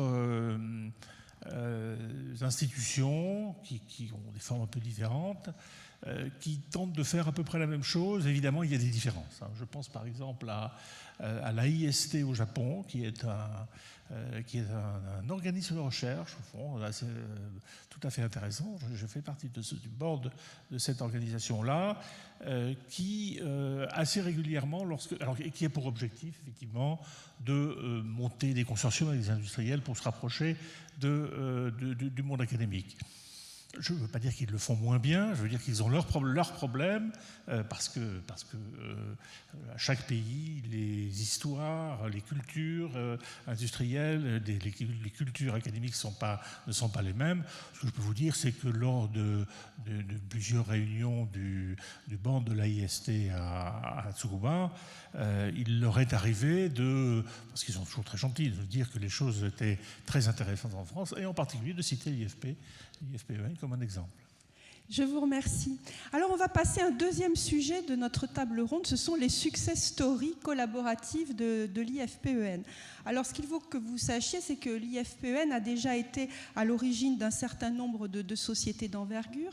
Il y a eu notamment Coflexible dans les années 70 qui faisait des conduites sous-marines flexibles. Et cette société a fusionné avec Technip, qui est aussi une des créations de l'IFPEN. Et maintenant, donc, ça s'appelle Technip FMC. Et puis, il y a eu la société Axens en 2001, qui est devenue un des leaders mondiaux de la fourniture de technologies et de catalyseurs pour le domaine du raffinage et de la pétrochimie. Mais l'IFPEN aide aussi d'autres entreprises à avoir des success stories formidables. Et nous allons prendre le premier témoignage, qui est celui de Bruno Palawan, qui est directeur des programmes transverses R&D du groupe Total. Et donc, Monsieur Palawan, ce qu'on voudrait vous demander, c'est que j'imagine que vous avez eu beaucoup de collaborations, de success stories en un demi-siècle d'histoire, vous, le grand énergéticien français et l'IFPEN. Et je vous demanderai peut-être de passer assez rapidement quand même sur le passé pour vous concentrer sur le futur et les carburants renouvelables. Tout à fait, merci. Bonjour à tous. D'abord, je voulais revenir juste pour repartir des partenariats, qui est finalement le fil rouge de cette table ronde. Je partage tout à fait ce qui a été dit sur la volonté de partenariat, mais je rappelle aussi que le partenariat, c'est un besoin, c'est une nécessité. Aujourd'hui, le monde avance trop vite, et il est impossible pour nous, pour une société comme Total, même si on a la chance d'avoir des moyens, de rester et d'être pertinent dans tous les domaines. Donc forcément, le partenariat, c'est un besoin, c'est une nécessité. L'autre élément que je voulais ajouter sur les partenariats, c'est que pour moi, pour avoir un partenariat qui est durable, et j'espère que ça sera le cas avec l'IFPEN, je pense qu'il faut aller au-delà d'une relation contractuelle. Et pour ça, pour qu'un partenariat soit durable, je pense qu'il y a un certain nombre de nécessités de partager des valeurs qui sont communes aux sociétés.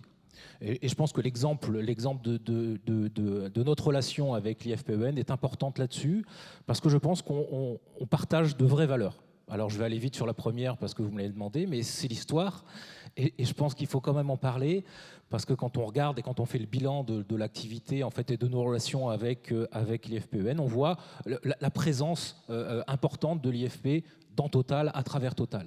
La première qui peut être classée dans les success stories, c'est la formation. On a des générations et des générations d'ingénieurs qui ont été formés par l'IFPEN. Cette formation, on la complète par la formation continue, et on a des relations historiques fortes dans cette formation. Donc je pense que c'est important. Donc c'est une valeur importante pour moi, et l'histoire, il ne faut pas la négliger, parce que je pense qu'elle peut aider à certains moments quand on doit avancer vers le futur. Donc le futur, c'est le deuxième élément, je pense, des points communs qu'on peut trouver avec l'IFP. Je crois que Total rejoint l'IFPEN, bien sûr, sur cette volonté d'être acteur de son futur, quelque part. Et aujourd'hui, Total pousse et rejoint l'IFP sur un certain nombre de sujets et de futurs success stories et de success stories sur des points qui sont très liés à notre futur. On a fait le choix de ne pas subir cette transition énergétique et de pouvoir y participer. Et on espère qu'on arrivera à y participer, notamment avec l'IFPEN. Le dernier point, qui est un point qui n'a pas été cité et qui me semble important aussi dans le cadre des partenariats, c'est l'excellence. Je crois qu'aujourd'hui, nous, sociétés, on n'a pas le choix que d'essayer de se rapprocher de l'excellence. Et donc, c'est important de pouvoir trouver les meilleurs partenaires. Et aujourd'hui, si on va vers un partenaire, si on travaille avec un partenaire, c'est qu'on lui reconnaît une excellence, et on pense qu'on peut progresser ensemble, apprendre de cette expertise, de cette excellence, mais de développer aussi des choses nouvelles pour développer ensemble cette excellence. Et c'est quelque chose qu'on fait aussi, j'essaierai d'illustrer tout ça avec l'IFPEN. Oui, alors donc pour les illustrations, bien sûr, on attendait peut-être quelques mots sur Beautiful, sur Futurol, ces grands projets auxquels vous avez participé. Vous pouvez en dire quelques mots? Oui, alors on a parlé de projets collaboratifs. Effectivement, ces deux projets que vous citez là sont des projets collaboratifs, alors qui sont par rapport aux projets dont on a entendu qui sont une phase supérieure, parce qu'on est en train de construire des démonstrateurs. Donc l'idée, c'est d'essayer de valider en fait l'idée du passage au stade industriel de fabrication, que ce soit de biocarburants d'un côté, d'éthanol de deuxième génération de l'autre côté. Ces deux projets sont des projets importants qui regroupent des partenaires à la fois académiques, industriels dans ces projets-là. Et aujourd'hui, ces projets-là sont dans des phases de transition, on va dire. Ils arrivent en fin de construction d'outils démonstrateurs et on va dans les mois qui viennent, parce qu'il y a des échéances à très court terme là-dessus, on va tester et démontrer la faisabilité de l'upgrading de ces manips laboratoires à l'échelle industrielle. Il y a aussi le procédé vegan dont on entend également parler. Vous êtes en train de l'installer dans une de vos raffineries. Tout à fait. On travaille avec un procédé IFP Énergie Nouvelle Axens pour la transformation de la raffinerie de la Med. On a parlé dans la presse récemment de la transformation de cette raffinerie. C'est un choix fort et une volonté forte de Total de transformer une de ces raffineries en bioraffinerie.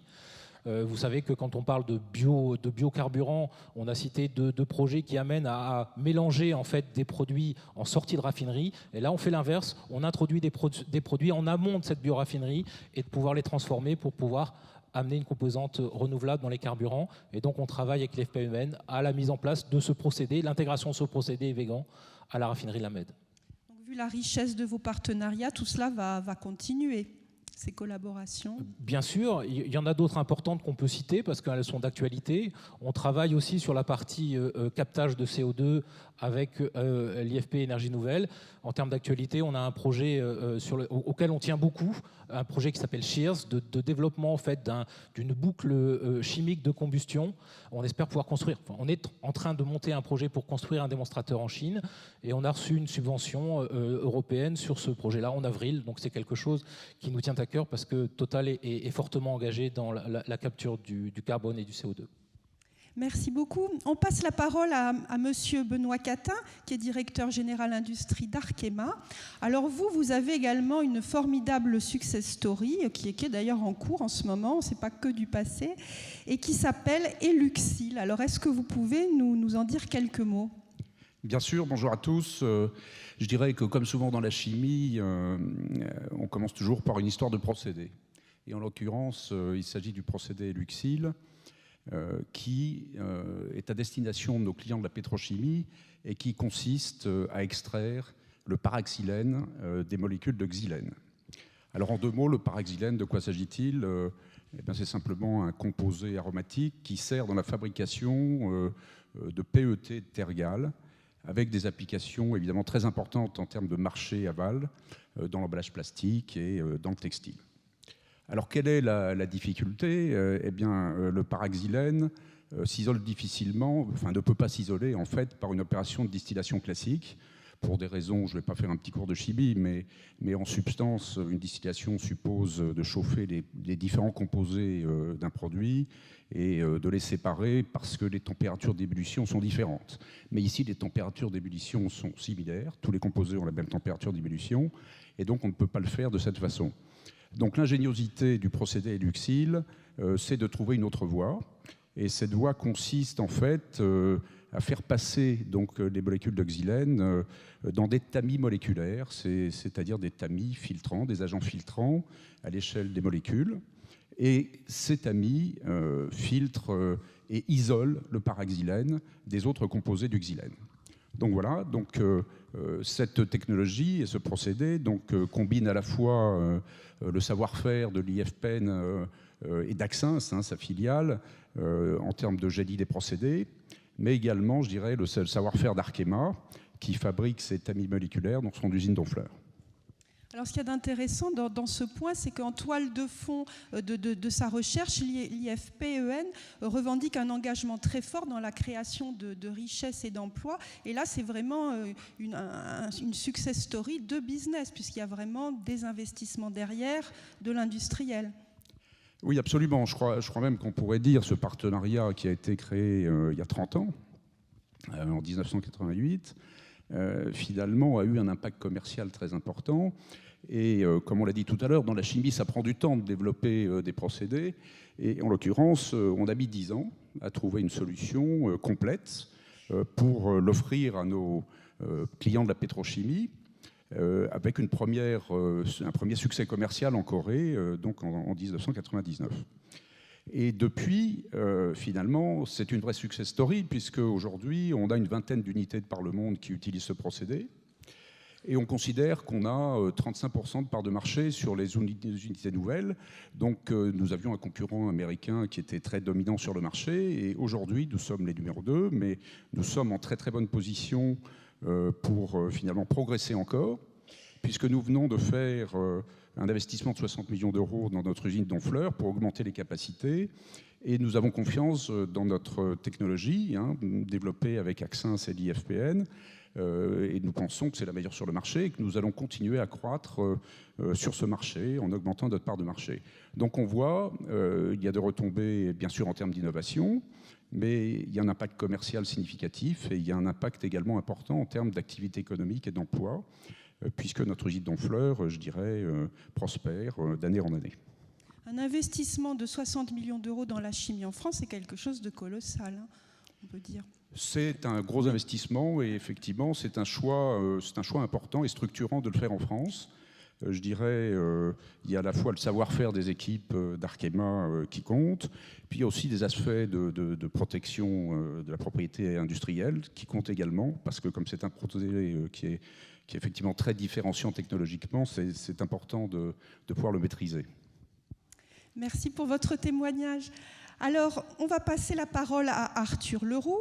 Alors, jusqu'à présent, on a pris les témoignages de très grandes entreprises, mais IFPEN a aussi vocation à soutenir des PME dans leur développement économique. Alors, tout d'abord, vous êtes le président d'Enogia. Pouvez-vous nous présenter votre société de 30 personnes, on est dans une échelle plus petite. Oui, tout à fait. Tout d'abord, je souhaitais remercier l'IFPEN de nous avoir invités à participer. C'est une grande fierté pour moi et pour toute la société.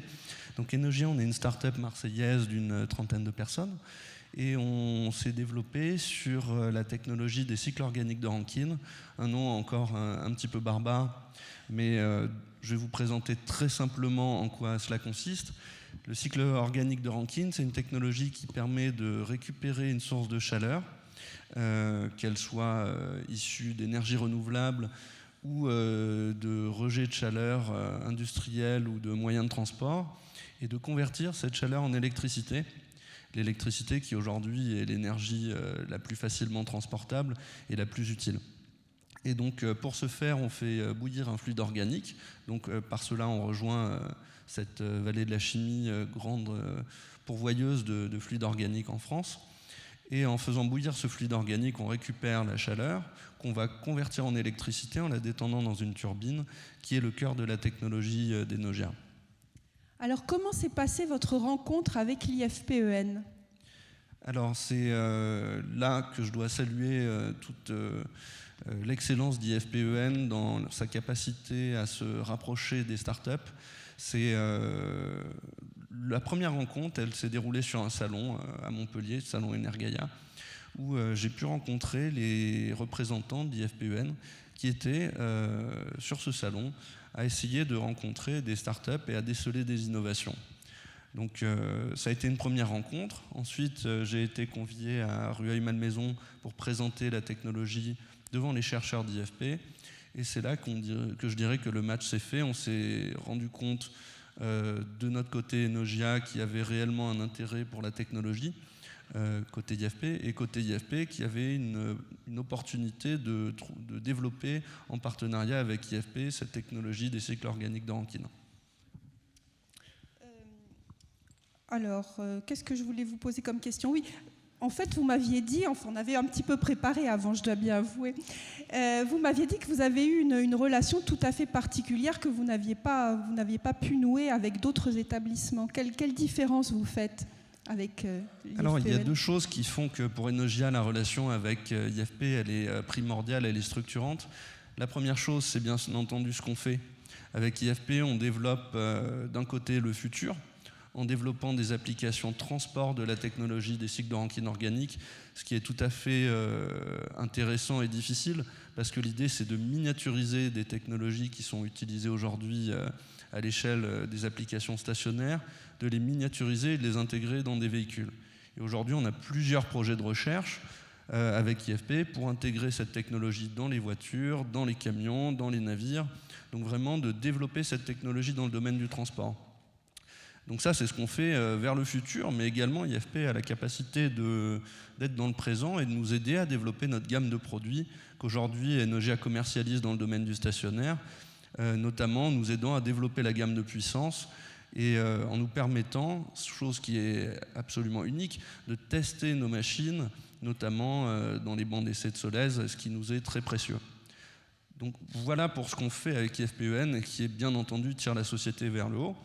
Mais une chose plus particulière, c'est la manière dont on le fait. Aujourd'hui, avec IFP, on a réussi à s'inscrire dans une relation de confiance qui résulte de deux choses. Une première chose, c'est la structuration de notre relation à travers un contrat qui nous lie et qui nous permet d'avancer, une organisation avec à la fois un correspondant technique et un correspondant plus, je dirais, organisationnel, stratégie. Pour nous, la start-up, c'est extrêmement précieux. On va avoir quelqu'un, un chef de projet, un chercheur d'IFP extrêmement compétent dans la technologie, donc qui va vraiment comprendre en profondeur nos besoins technologiques, et quelqu'un du côté, je dirais, plus stratégique, qui va nous accompagner et nous aider à prendre du recul et à structurer notre stratégie. Et ce double accompagnement, il est extrêmement précieux. Et il nous permet donc de s'inscrire dans cette relation, qui est une vraie relation de confiance, ce qui pour une start-up est, je dirais, vraiment précieux, et qui est à mettre en relation avec les autres acteurs du monde de la recherche, qui peuvent également beaucoup nous apporter, mais j'ai l'impression qu'IFP a réussi à développer une spécificité dans cette relation avec les PME. Alors là, on va vous taquiner un petit peu. Vous avez une petite usine du côté de Marseille. Vous souhaitez vous développer, pourquoi ne pas vous installer dans cette région lyonnaise? Vous avez le projet de déménager peut-être? Écoutez, on n'a pas forcément le projet de déménager à court terme, mais c'est sûr qu'il y a un barycentre qui se décale vers Lyon très fortement. On est en train de mettre en place des bancs d'essai à Solèze. Il y a déjà eu depuis 2014 des essais qui ont été menés sur la technologie Enogia dans les bancs d'essai de Solèze, et c'est sûr qu'on a grand plaisir à prendre la voiture, à faire ce petit trajet et à passer des journées d'essai. Nombreux sont les ingénieurs chez Enogia qui m'ont fait part de leur envie de participer à ces programmes de développement et d'expérimentation qu'on mène à Solèze. Merci. Alors on va passer à la troisième partie de notre table ronde que l'on va consacrer à l'excellence académique de l'IFPEN et puis l'excellence de l'écosystème lyonnais. Alors on a rappelé le prix Nobel de Yves Chauvin, on a rappelé la médaille d'Hélène Olivier. On m'a communiqué un chiffre qui est assez impressionnant, c'est 107. 107, c'est le nombre de doctorats qui ont été préparés à Solèze de 2006 à 2017 et puis qui ont fait l'objet de publications, de brevets, donc c'est quand même un chiffre extrêmement important. Et je voudrais passer maintenant la parole, alors on va les interroger un petit peu en tandem, Monsieur Bouabdallah et Monsieur Jean-François Pinton. Alors, Monsieur Bouabdallah, vous êtes président de l'Université de Lyon. Alors, il faut préciser que l'Université de Lyon, c'est en fait un grand pôle scientifique qui réunit 19 universités, écoles et organismes de recherche. Dans le cadre de vos responsabilités, vous portez donc des grands projets stratégiques et on aurait aimé vous entendre un petit peu sur le projet CISPROD pour débuter. On l'a évoqué, mais qu'est-ce que c'est exactement que ce projet et quelle est son importance ? Alors bonjour tout d'abord, merci pour votre question. Donc, le projet CISPROD, c'est un projet qui est porté là aussi de façon très partenariale par un certain nombre d'acteurs académiques. notamment l'université Claude Bernard, l'ENS, le CNRS et l'IFPEN, et qui est un projet autour des enjeux, comme cela a pu être dit jusqu'à présent, de la chimie verte, des procédés éco-efficients, et qui va permettre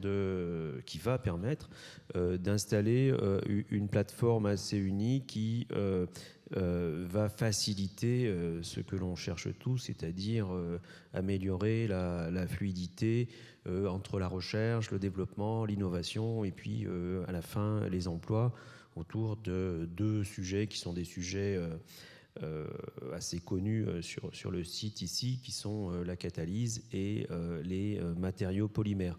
Donc c'est autour de ces questions-là et de ces enjeux-là que se construit SysProd, et c'est un équipement qui va qui s'implante dans la continuité de ce que l'on fait, là aussi de façon tout à fait exemplaire et partenariale, dans le cadre d'Axel One, avec toute une série de dispositifs qui sont en train de se mettre en place progressivement. On a eu l'occasion, comme ça a été rappelé par le président de la métropole, de faire visiter un certain nombre de réalisations déjà, ou de projets qui se font dans le cadre d'Axel One au ministre de la Transition énergétique. On a Axel One, la partie Axel One Campus, sur le campus de la Doua, justement, qui va être livré d'ici quelques mois, et donc qui permettra de compléter tout un dispositif partenarial, collaboratif et d'innovation ouverte entre le monde académique, le monde industriel.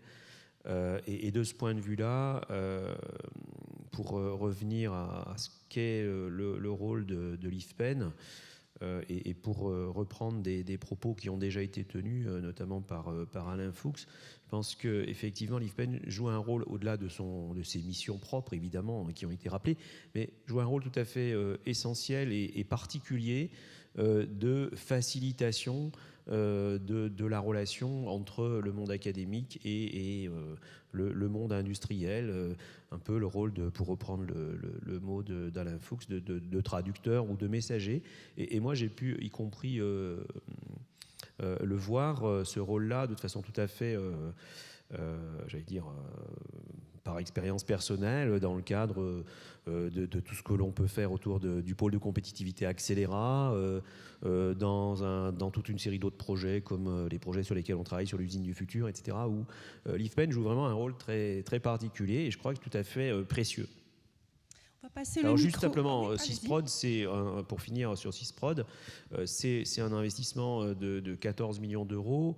Donc c'est très important, c'est une plateforme tout à fait essentielle, et qui a été financée, il faut quand même le dire, par la région, la métropole de Lyon, le CNRS et l'IFPEN. On va interroger M. Pinton aussi sur SysProd, donc on est dans le sujet. Donc quelle est votre participation? Vous êtes plus sur des sujets de modélisation, c'est cela? Oui, merci. On est sur SysProd dans un continuum. En fait, c'est une initiative scientifique qui a démarré il y a déjà assez longtemps autour d'Accéléra, et avec un des LabEx qui s'appelait Institut pour Multiscale Science and Technology, qui est de dire la frontière aujourd'hui, c'est l'agrégation des échelles entre le départ de la molécule et l'arrivée sur le polymère. Au milieu de tout ça, il y a les catalyseurs. C'est vraiment un continuum, et nous on est très impliqués sur l'aspect modélisation. Mais ce qui est intéressant dans ces affaires de catalyseurs et de polymères, c'est que l'aspect modélisation aujourd'hui n'est plus indépendant de l'expérimentation directe, voire de la mesure directe, avec ce qui est permis aujourd'hui par les performances des grands instruments.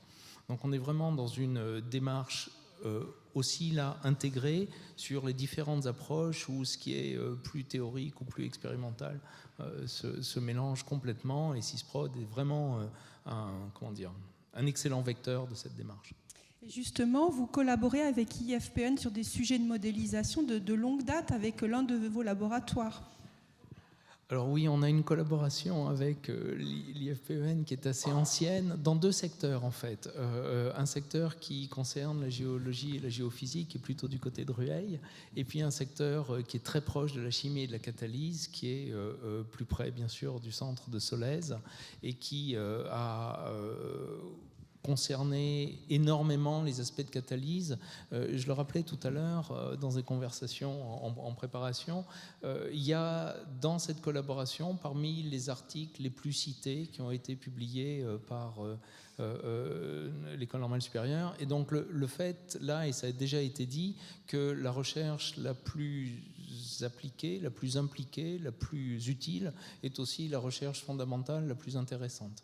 Il y a dans l'approche qui nous anime aujourd'hui peut-être un retour un petit peu 19e sur le mode la vie réelle, les questions que se posent les industriels, ça a déjà été dit aussi, sont des sources magnifiques de questions et de progression sur la recherche la plus fondamentale. En fait, le découpage est aujourd'hui, je crois, admis par tout le monde comme étant un tout petit peu illusoire. Et vous avez d'autres projets avec l'IFPEN, un projet de chaire également, de chaire industrielle? Alors, on a ce projet de chaire qui adresse un autre triptyque un petit peu illusoire, qui est celui qui concerne la recherche, la formation et l'innovation.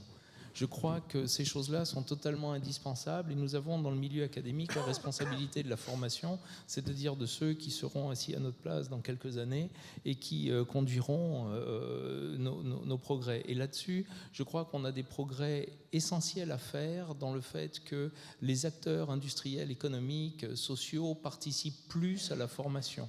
Je crois que la formation des générations n'est pas qu'une affaire de spécialistes biberonnés dans les laboratoires et dans le milieu académique. Et on a, avec l'IFPEN, ce projet de construire une chaire qui, bien sûr, aura des aspects de recherche. Et il aura des aspects de recherche parce que la formation est indissociable pour nous de la recherche et de l'innovation. C'est vraiment trois choses qui sont un triptyque sur lequel la connaissance est établie aujourd'hui. Et dans la course mondialisée que nous faisons tous, ce pilier est indispensable. Je crois que c'est réalisé, il reste à le mettre en œuvre dans sa plénitude. Une question à nouveau, Monsieur Bouabdallah. Alors il y a d'autres projets aussi qu'on pourrait citer. IDEX Lyon a été évoqué pas mal de fois. Alors qu'est-ce qui se joue exactement avec ce projet ? Écoutez, on a la faiblesse de croire qu'il se joue beaucoup de choses, en tout cas vu du côté des académiques, mais je m'empresse de dire assez immédiatement que c'est tout sauf un projet strictement pour les académiques et qui appartient aux académiques. C'est un vrai projet de développement de la science, de la recherche, de la formation, mais aussi du partenariat sur un écosystème, etc. Donc, pour dire quelques mots, nous avons été labellisés il y a quelques mois Initiative d'excellence, donc programme dit IDEX, qui vise à faire émerger une dizaine de grandes universités de rang mondial, etc. Donc c'est évidemment, on est très heureux et c'est un honneur pour nous. En même temps, c'est aussi une responsabilité très forte puisque nous avons été labellisés pour démontrer que nous pouvions être une université de rang mondial. Et donc aujourd'hui, nous sommes dans le travail qui consiste à le démontrer à la fois par les résultats académiques que l'on peut produire, à quel niveau de visibilité on a sur le plan international, quelle est notre capacité à attirer des talents, des chercheurs, les meilleurs étudiants, etc. Quelle est notre capacité à contribuer à l'innovation sur un territoire, mais plus largement, j'allais dire, sans se limiter au territoire. Donc, quelle est notre contribution à cette dynamique d'innovation ? Donc, c'est tous ces sujets-là qui sont au cœur de ce projet, qui est un projet extrêmement ambitieux, engageant, qui implique l'université, bien sûr, mais aussi tous ses partenaires, évidemment tous les membres et les associés. Donc l'IFPEN est bien entendu avec nous dans cette aventure, mais aussi tous les partenaires économiques, parce qu'il y a un vrai enjeu de développement économique à moyen, long terme, parce que tout ça pose in fine la question de comment on va définir la compétitivité d'un territoire, mais la compétitivité aussi bien entendu des entreprises. Et on sait aujourd'hui que cette compétitivité, elle repose sur un sujet majeur qui est celui de la capacité à produire de la connaissance, mais aussi la capacité à faire en sorte que cette connaissance, elle s'incarne dans des innovations et donc ensuite dans des emplois et dans la création de valeur économique. Et donc c'est pour ça que je dis toujours que c'est tout sauf un sujet strictement académique, parce que c'est à la base un sujet académique, mais l'enjeu, il n'est pas qu'académique, il est beaucoup plus large. Monsieur Pinton, vous voulez ajouter un mot, je crois? J'ai déjà parlé, dans ce qui nous réunit ici, j'ai déjà parlé du triptyque recherche, formation, innovation. Si on prend des exemples forts, l'élan que nous avons, c'est un élan qui a pour horizon l'international. Je suis exactement, je crois, dans la même situation que l'ensemble des acteurs ici présents. Le monde est globalisé et pour pouvoir être performant, l'horizon est forcément international. Et quand on pense à une initiative qu'on qualifiera d'exigeante, on verra pour l'excellence plus tard, qu'on peut faire collectivement, il faut regarder où sont les forces. Très clairement, les forces ici sont dans le secteur que vous représentez autour de cette table. Vous avez parlé de la vallée de la chimie, il y a toutes les innovations qui sont faites ici et auxquelles contribuent de nombreux acteurs ici présents depuis longtemps. Il faut capitaliser là-dessus. Et il faut capitaliser là-dessus dans ce genre de mouvement, dans ce qui a été souligné il y a une seconde, qui est au-delà du contractuel habituel. Je pense que si nous avons des progrès à faire, c'est dans la construction de quelque chose. Bien sûr, vos groupes sauront toujours trouver dans nos laboratoires et nos étudiants les talents dont vous avez besoin. Certains d'entre vous connaissent nos laboratoires par cœur. Il n'y a absolument aucun problème avec ça. Mais par contre, nous devons construire ce qui sera demain la frontière. Il est question d'avoir un coup d'avance. Il n'est pas question de juste courir après.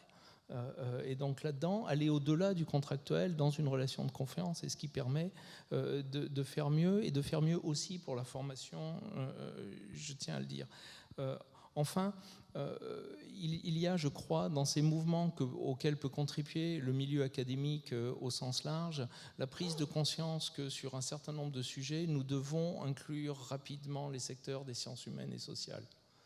Nous ne pourrons plus ou nous ne pouvons plus continuer à avoir une approche uniquement scientiste des enjeux sociétaux. Et ça aussi, c'est au cœur du projet IDEX que nous avons mis en place. Enfin, ensemble, nous devons aller chercher l'innovation et le financement de l'innovation sur la scène internationale. Et ça, c'est tout l'enjeu de la construction de projets européens. En ce moment, sont beaucoup discutées les initiatives qui sont autour de la mobilité et du manufacturing, qui est un autre axe très important de l'aspect IDEX. Voilà la dernière partie où, ensemble, Khaled Bouabdallah l'a dit, c'est des histoires d'écosystèmes. Je connais absolument aucune région du monde qui soit performante au niveau social et économique, où il n'y ait pas de grands établissements, et inversement. Donc je crois que ça, c'est les choses qui nous ont rassemblés et qui continuent ensemble à faire vivre un partenariat, mais un partenariat qui doit se construire vraiment dans une très grande dynamique prospective. Je vous remercie. Alors, je vais repasser la parole à Monsieur Clamadieu parce que vous avez tous regardé les news probablement ce matin et le groupe Solvay a une très grosse actualité avec la cession de ces polyamides et qui concerne pour beaucoup la région Auvergne-Rhône-Alpes. Alors, je vous laisse vous expliquer tout ça. Alors, effectivement, juste deux mots. Alors, peut-être un premier pour réagir à ce qui vient d'être dit.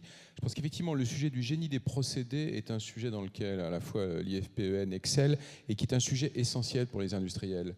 Et l'arrivée de ce qu'on appelle, il y a un petit effet de mode derrière ça, mais c'est bien plus fondamental, l'arrivée de ce qu'on appelle le big data, des outils de calcul qui permettent à la fois de modéliser bien plus efficacement que dans le passé, mais aussi de faire du contrôle procédé dans nos usines bien plus performant, c'est une vraie révolution.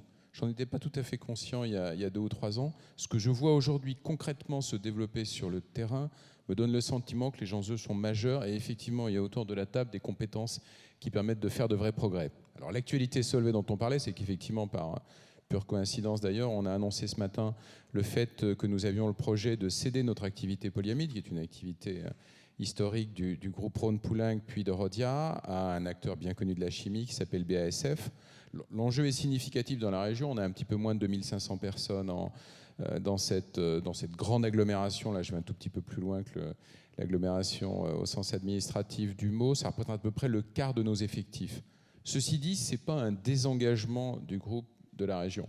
D'abord, c'est l'occasion d'accueillir un grand acteur de la chimie mondiale qui n'était pas autour de la table. Et donc je pense qu'effectivement, le fait que BASF vienne investir dans cette région au travers de ce projet, c'est un élément que je pense très positif. Et il faut effectivement rapidement les convaincre qu'il y a autour de nous un écosystème qui offre de très grandes opportunités. Et deuxième chose pour le groupe, notre engagement dans la région, il est très fort.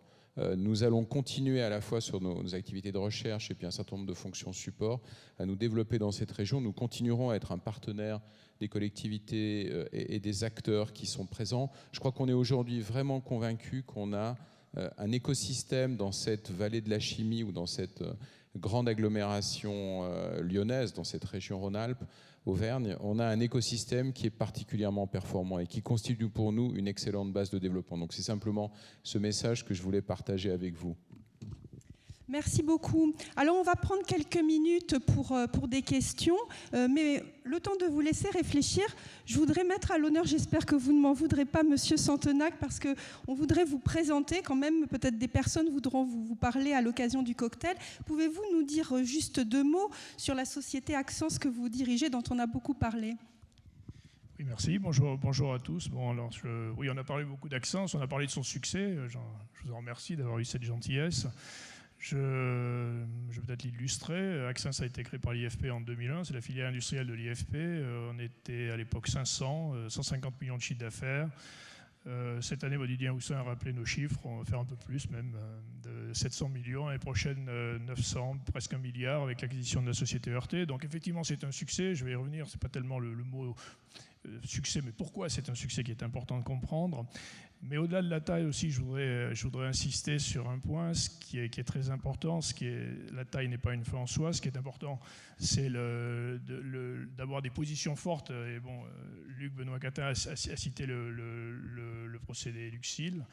On est 2e mondial, mais quand vous êtes 2e mondial, vous êtes sûr d'être consulté sur les appels d'offres, c'est ça qui est important. On est aussi un des leaders des carburants reformulés pour diminuer la pollution automobile, et on a des parts de marché extrêmement fortes là-dessus, donc c'est ça qui est important. Alors pourquoi ce succès ?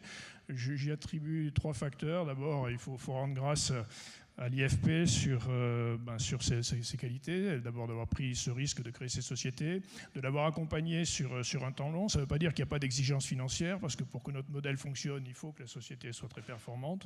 Mais en revanche, pour développer un procédé industriel, Jean-Pierre Clément-Deux parlait du génie du procédé, il faut 5 à 10 ans. Donc si vous n'avez pas cette patience, et l'IFP a cette patience, vous ne pouvez pas réussir dans ces domaines. Donc ça, c'est important.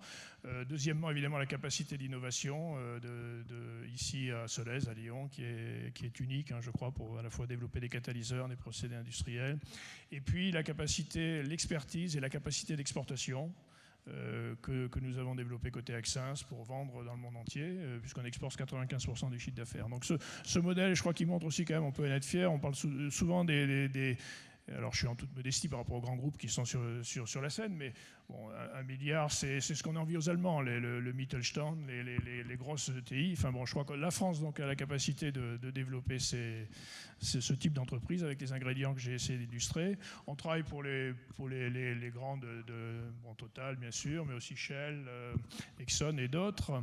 Alors c'est peut-être mon deuxième point, la transition énergétique, on en a beaucoup parlé. Bon, bien sûr, on s'attend à ce que les carburants fossiles diminuent, mais il faut aussi avoir à l'esprit que la pétrochimie croît de façon très importante et va continuer à croître, parce que pour faire des voitures qui consomment peu, il faut des plastiques, il faut alléger les véhicules. Donc la pétrochimie, où on se développe de plus en plus avec l'IFP, croît à 4-5% par an, donc ça c'est un grand secteur. Bien sûr, les biocarburants, le gaz, le biogaz, dans tous ces secteurs, l'IFP nous accompagne vers cette transition, et c'est aussi important d'avoir un organisme qui réfléchit un peu plus long terme qu'une entreprise pressée par ses résultats, on va dire. Et puis, je voudrais finir par dire que bon, on est certainement la plus grande entreprise européenne de fabrication de catalyseurs. On en fabrique plus de 200 différents. La catalyse, c'est aussi de la transition énergétique, parce qu'un catalyseur, ça permet de transformer la matière de façon plus efficace, plus sélective. Donc, il faut continuer à investir dans la catalyse. Il faut continuer à investir dans Solèze. Il faut continuer à investir dans le génie des procédés, parce que même si l'intrant et la matière qu'on transforme changent du fossile à la biomasse, c'est toujours du génie du procédé. Et donc, ces métiers qui sont très importants pour la région, pour la France, je pense qu'il faut continuer à les maîtriser, la catalyse et le génie des procédés, il faut continuer à investir dedans, je crois. Voilà, c'est ce que je voulais témoigner. Merci. Merci beaucoup. Alors, une ou deux petites questions dans la salle. Sinon, on a évoqué beaucoup de sujets. Alors, je ne vois pas de main qui se lève. Dans ce cas, je vais passer la parole à Didier Houssin, peut-être pour faire une petite synthèse, quelques remarques sur ces échanges et votre conclusion. Bien, merci beaucoup et un grand merci à vous tous, membres de ce panel, pour vos messages très encourageants et je crois très stimulants pour l'IFP. Alors, on a beaucoup parlé de l'avenir et je suis très content parce qu'on a aussi un message à donner aux 800 chercheurs de l'IFP qui sont à Lyon. C'est aussi à eux qu'on s'adresse. Et donc, de ne pas être dans un anniversaire, de ne pas être dans la nostalgie d'une forme d'âge d'or, des hydrocarbures, etc. De ne pas être dans une nostalgie d'un modèle passé, mais de construire l'avenir à partir du succès. Et je crois que c'est un peu la tonalité de tout ce débat. Et je pense que c'est très positif pour le message que je vais moins répercuter aussi en interne, parce qu'il s'agit pour nous maintenant de construire les années à venir. Mais on construit bien l'avenir dans des métiers où, on le disait à l'instant, il faut du temps pour évoluer. La transition énergétique ne va pas se faire en un jour. Et puis le génie des procédés, la chimie, ce sont des métiers pour lesquels il faut aussi avoir parfois de la patience pour voir une innovation émerger et devenir un succès. Luxil, ça n'a pas été facile au début, je me souviens, les premiers industriels en Corée ont été extrêmement difficiles. Donc je crois qu'il faudra aussi qu'on construise l'avenir à partir des forces. Et alors, j'ai trois mots-clés qui me paraissent importants. Alors, la transition énergétique, je crois qu'on s'est inscrit dans cette démarche déjà en grande partie. On a plus de la moitié de nos programmes et de nos brevets qui sont liés à la transition énergétique. Alors, au sens large, ce n'est pas juste les énergies nouvelles. On a parlé de biofuel, biochimie. Ça inclut la mobilité durable. Et Jean-Pierre Clamadieu a insisté sur cette thématique de la mobilité durable. Je crois que la stratégie d'IFPEN s'inscrit tout à fait dans la même démarche. Le deuxième mot, c'est le continuum entre recherche de base et innovation et proximité avec le marché, sans avoir de clivage rigide et un peu polémique. Je pense que c'est un peu le modèle de l'IFP. J'étais heureux d'entendre qu'aussi bien du côté de nos interlocuteurs académiques et industriels, c'est un clivage qui n'a pas trop lieu d'être, et la capacité qu'a depuis longtemps IFPEN à faire un peu le pont entre le monde de la recherche de base et les applications industrielles. Je crois que c'est un sujet qui est d'actualité et qui nous permet peut-être de construire l'avenir de façon encore plus solide. Et puis le troisième point, c'est l'ouverture sur la région. Je crois qu'on a beaucoup progressé au cours des dernières années grâce au pôle de compétitivité, mais à toute une série d'autres initiatives en liaison avec les industriels et en liaison avec les collectivités locales. Le projet CISPROD est le premier projet d'investissement qui a donné lieu à un partenariat dans le cadre du contrat de plan État-région avec un soutien des collectivités locales. Donc je pense qu'on continue à progresser et que c'est comme ça qu'on construira l'avenir sur des bases solides, même s'il est clair qu'il faut accélérer, qu'il y a des enjeux devant nous, que la transition énergétique et climatique s'accélère, la mobilité, on va vers une mobilité de plus en plus électrifiée, le big data et l'enjeu du numérique font qu'il y a aussi une accélération, donc il ne faut pas s'endormir sur ses lauriers, mais je pense qu'on a des atouts. Enfin, c'est ce que j'ai entendu de vos messages et on a préféré vous écouter plutôt que vous asséner la bonne parole. Et je crois que les messages qu'on a entendus sont très stimulants pour les équipes et encourageants pour l'avenir, même si il y a la gestion de cette transition en interne à IFP n'est pas toujours évidente, mais je pense que vous nous avez donné des messages extrêmement encourageants. Donc merci à tous et merci à la fois à tous les participants, tous les panélistes et puis aux collectivités locales de leur présence et de leur soutien, ainsi qu'aux représentants des ministères de tutelle, comme on dit. Voilà, merci à tous.